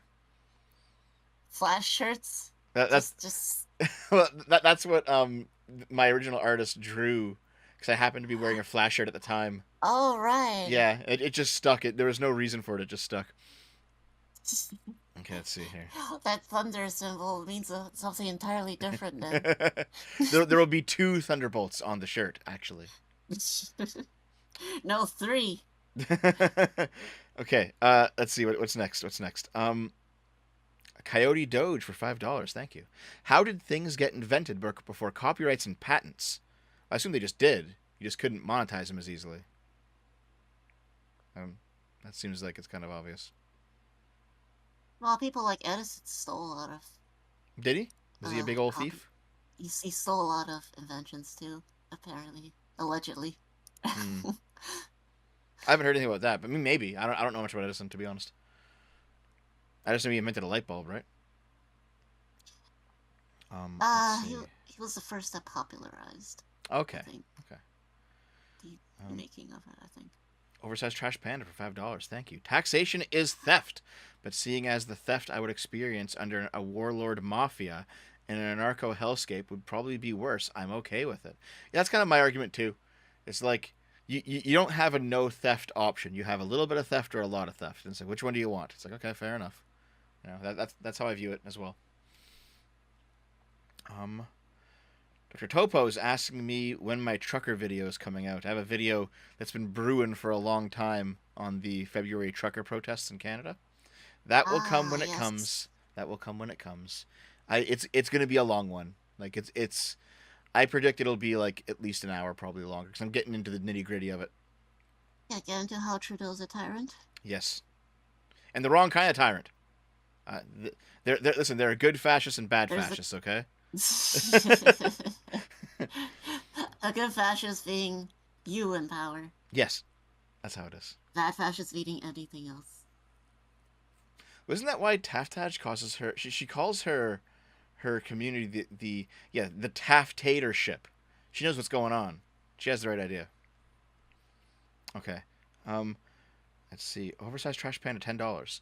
In high school, I found an SSC post called the Non-Libertarian FAQ, And while I disagree with plenty of what it had to say, it clearly debunked all of this base level markets are good though in this video.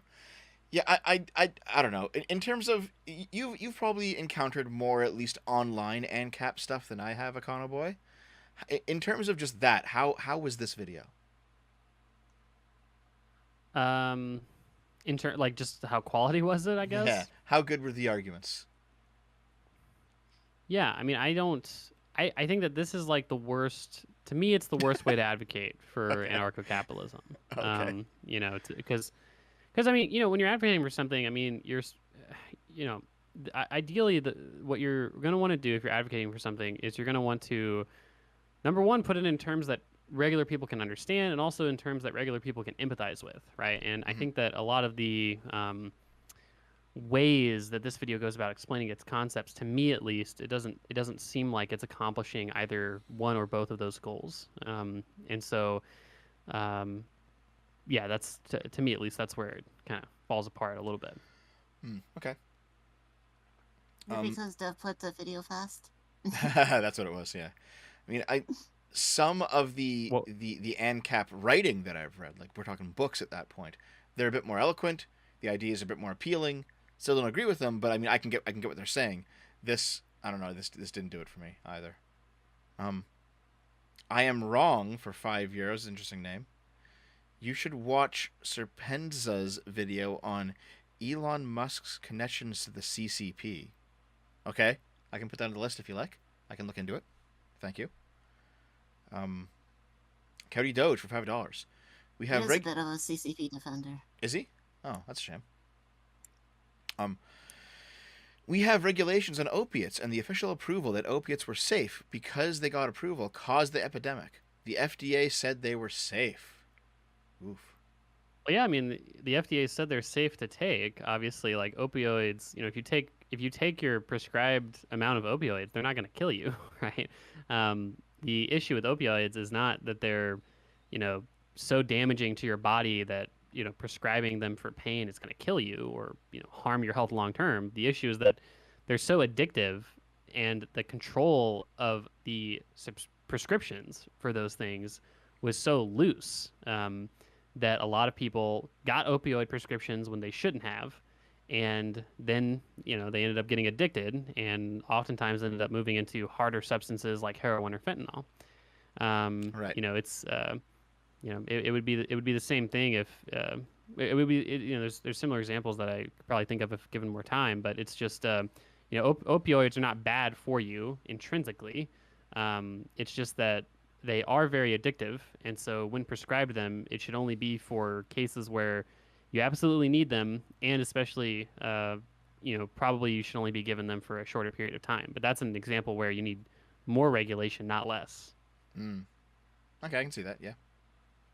Yeah, because I mean, again, I tell people, imagine a world where there were literally no requirements at all for getting opioids and consuming them. I mean, this is a world where, I mean, instead of what is it, 10, you know, 5 figure, not 6 figures, 5 figures worth of people die every year related to opioids. I mean, imagine if it was ubiquitously available. You know, I mean, but imagine the good shit you could get. The good shit. Imagine the fucking high. The good shit.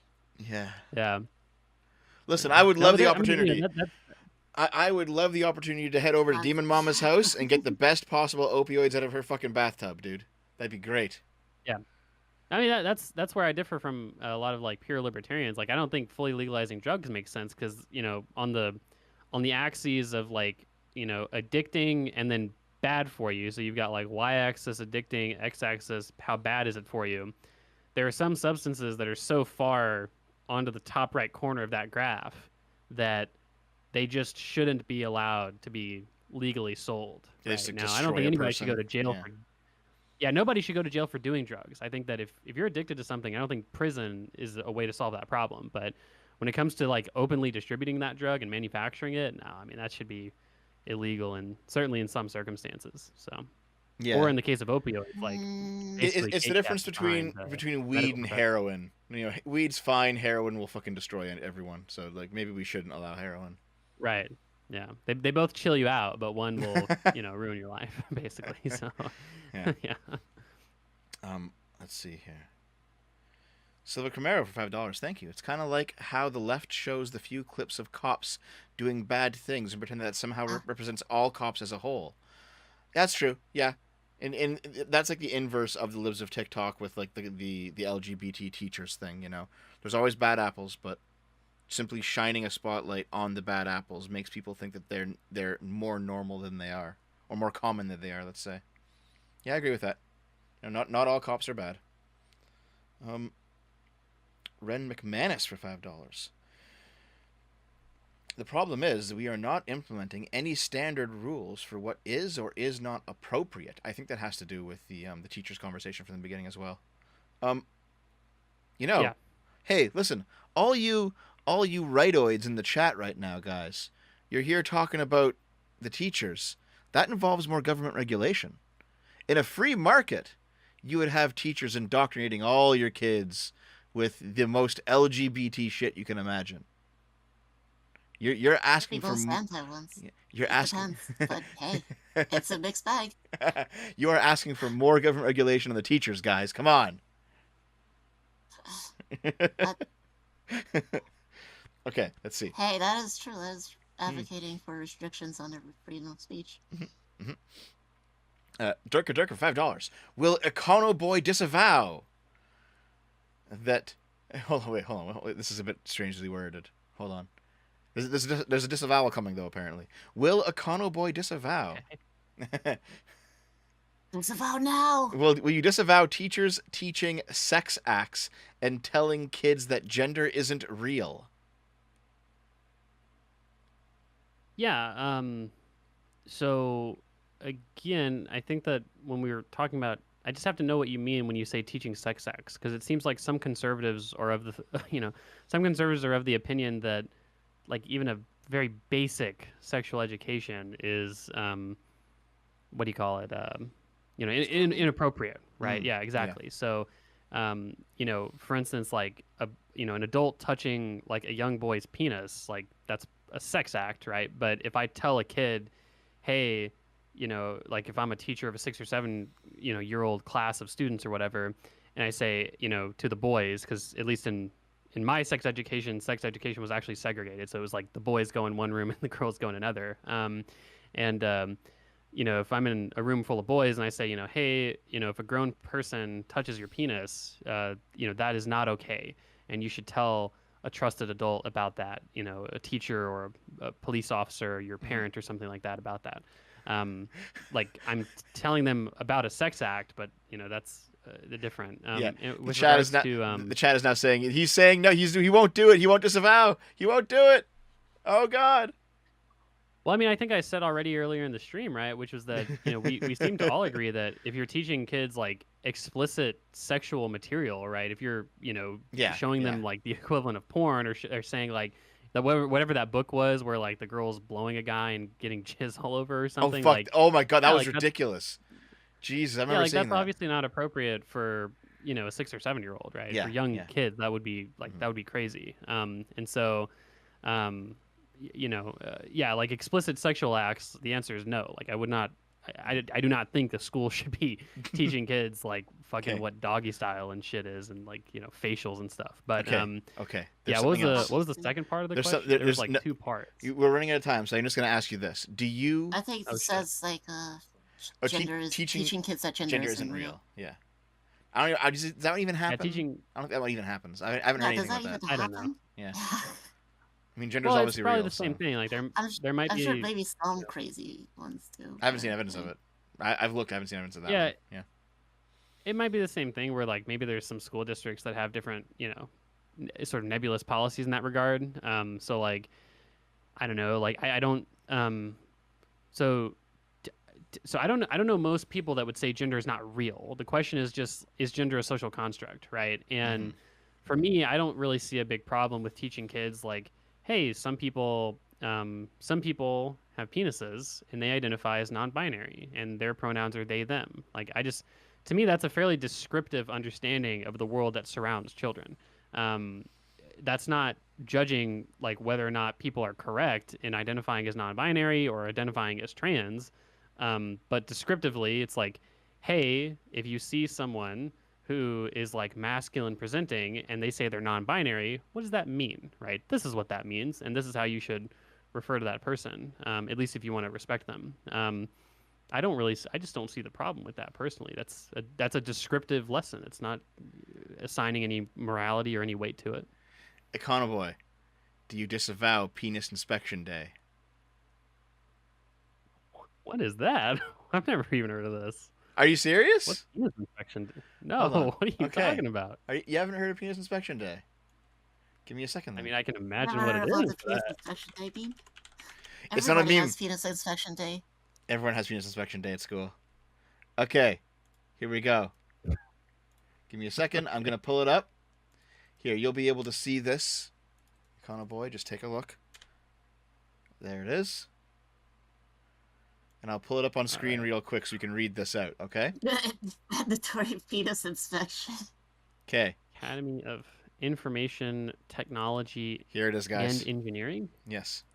All right. To all male students, faculty, and staff of Riverside High School, Loudoun County Public Schools are required to conduct mandatory penis inspections on all male students, faculty, and staff. In accordance with Health Code 9.51, this year's penis inspection will take place on Tuesday, March 12, 2019, during connections. All circumcised males should report to the Guidance Suite in 217. All uncircumcised males should report to the Nurses Suite 106. There will only be one makeup date on Monday, March 18th at 2:10 p.m. If you are unable to attend either inspection date, a district official can arrange to meet with you at your own time. All male students must attend a penis inspection or they will not graduate. A traditional Western pass-or-fail method will be used in the inspection. Please ensure that Pass-or-fail. all penises are clean and orderly, as there will be no special circumstances. Note that a failing grade will be given to any individual with an erection. All right, guys. Yeah, I'm looking this up. This appears to just be like a prank. This isn't like a real. It feels like Okay. prank. Not a real thing. Yeah. Okay. So there have, I think, since like 2009 or something, penis inspection day. It started as a 4chan meme, and now like people have taken to posting very official-looking notices in their high schools just to troll them, and it's been going for a while now. It's pretty fun. It's pretty funny stuff. Anyway, listen, Yeah, you guys. can probably get away with that. Like people like making a version of the Onion, but like don't make it obvious, like irony, right? I bet a lot of people would end up posting your stuff like, oh my god, local Oregon public school, makes kids do psychedelics in order to sympathize with drug dealers or something. Like, It's definitely a prank. The guy, see something like that. the guy. If you look at the signatures, it says Richard L. Dong, head penis inspector. And the signature's a penis I drawing. didn't see that. That's fucking Okay. funny. I've got about 5 minutes, so I'm going to get through the rest of these super chats pretty quick, okay? Silver Camaro for $2. Alright, I go for watched it, Dev. I watched Sonic 2 last night. It was really good. Yeah, I enjoyed that movie too. Silver Camaro again for $2. Trap hentai in preschool, Giga Chad. Okay. Sounds good. I guess it's probably pretty based. It's pretty based. Oh, this is from Toot, $5. I think Toot is also a trans woman. On one of your last streams, you misread when I said that I stand with JK. I meant John K. The Ren and Stimpy creator and the world's greatest cartoonist. Wait, that's in reference to last week's show, Lilith. Or, no, 2 weeks ago. I remember that. 2 weeks ago. Yeah. Okay. Well, we had super chats, yes. Yeah. Jessel Havens, $5. Hey, Dev. Hey, Lilith. Hey, guest bather Econoboi. Happy to watch you all tonight. Today's been rough. A soak in the tub is just what I need. Well, thank you very much. Appreciate it. Thank you very much. Silver Camaro 78 for $5. Again, thank you, dude. You've given a lot, man. Thank you very much. Horrible people like Shoe on Head, Hassan, and Vosh are spreading a bunch of anti-cop lies about their response before all the facts come out. I think that's in response to the shooting recently. Oh yeah, we didn't talk gun control. We did not, and I don't know exactly what you're referring to. I'll have to look into it later. I'm a perfect judge of character. Hires Dave. Thanks, dude. Thanks. We've been talking about the cop response time thing because I've seen some confirmation behind that. Oh yeah. But it is still a developing story. Yeah. I've read like reports like the cops going in to take their own kids out before stopping the shooter. You mean at a shooting? Yeah, at the Texas shooting. The Texas shooting. See, I've actually been completely unplugged from that one. I don't know what's going on with Texas shooting. I don't know anything about it. This is one story that I've missed, unfortunately, or maybe fortunately. Who knows? And finally, yeah, Charlie for $5. Have you heard of Young Rippa 59? Dude is a big AnCap with some solid morals. Even if I don't agree with him, hit him up if you can. Okay, I've never heard of him, but all right, sounds good. Okay, I think that's everything. That's all of it. So, we've come to the end of the TubCast for another week. That was a lot of fun having you in the tub with us, Econoboi. So, yeah. What we're going to do at some point is when Lilith and I are actually doing this in a real hot tub, you're going to come visit us. And you're going to actually be in the hot tub with us when we do a follow-up stream. Yeah, sure. It's going to be Sounds great. fun to me. Or you could just do a Skype. Not Skype. What am I, boomer? Yes. The Discord call. No. I'm not a boomer. One day we will be doing. One day. The old stuff. One day my office will be big enough in Ottawa that you can come and be part of it, Lilith, for real. And then we can actually have like a set with a hot tub. And we'll do the show from the hot tub, actually, rather than just the artwork. It's going to be awesome. But anyway, sounds fun to me. Thanks for being here yet again, Econoboi. We should do it yet again in the future. We'll just keep doing it. Why not? It's fun. It's a lot of fun. Yeah, it's always fun, to your audience. If you guys want to learn about economics from a filthy, not socialist but social democrat perspective, then it's the same thing to them. Come on over to. Well, yeah, I guess so. Come on over to Econoboi on Twitch. But it's always fun talking to you, Dev. I enjoy our conversations. So. Yes, I've found a lot of value in them too. Okay. Oh, sorry. Oh yeah, and it was nice meeting you as well, Lilith. Good meeting you. Good meeting you as well. Yeah. All right, guys. We'll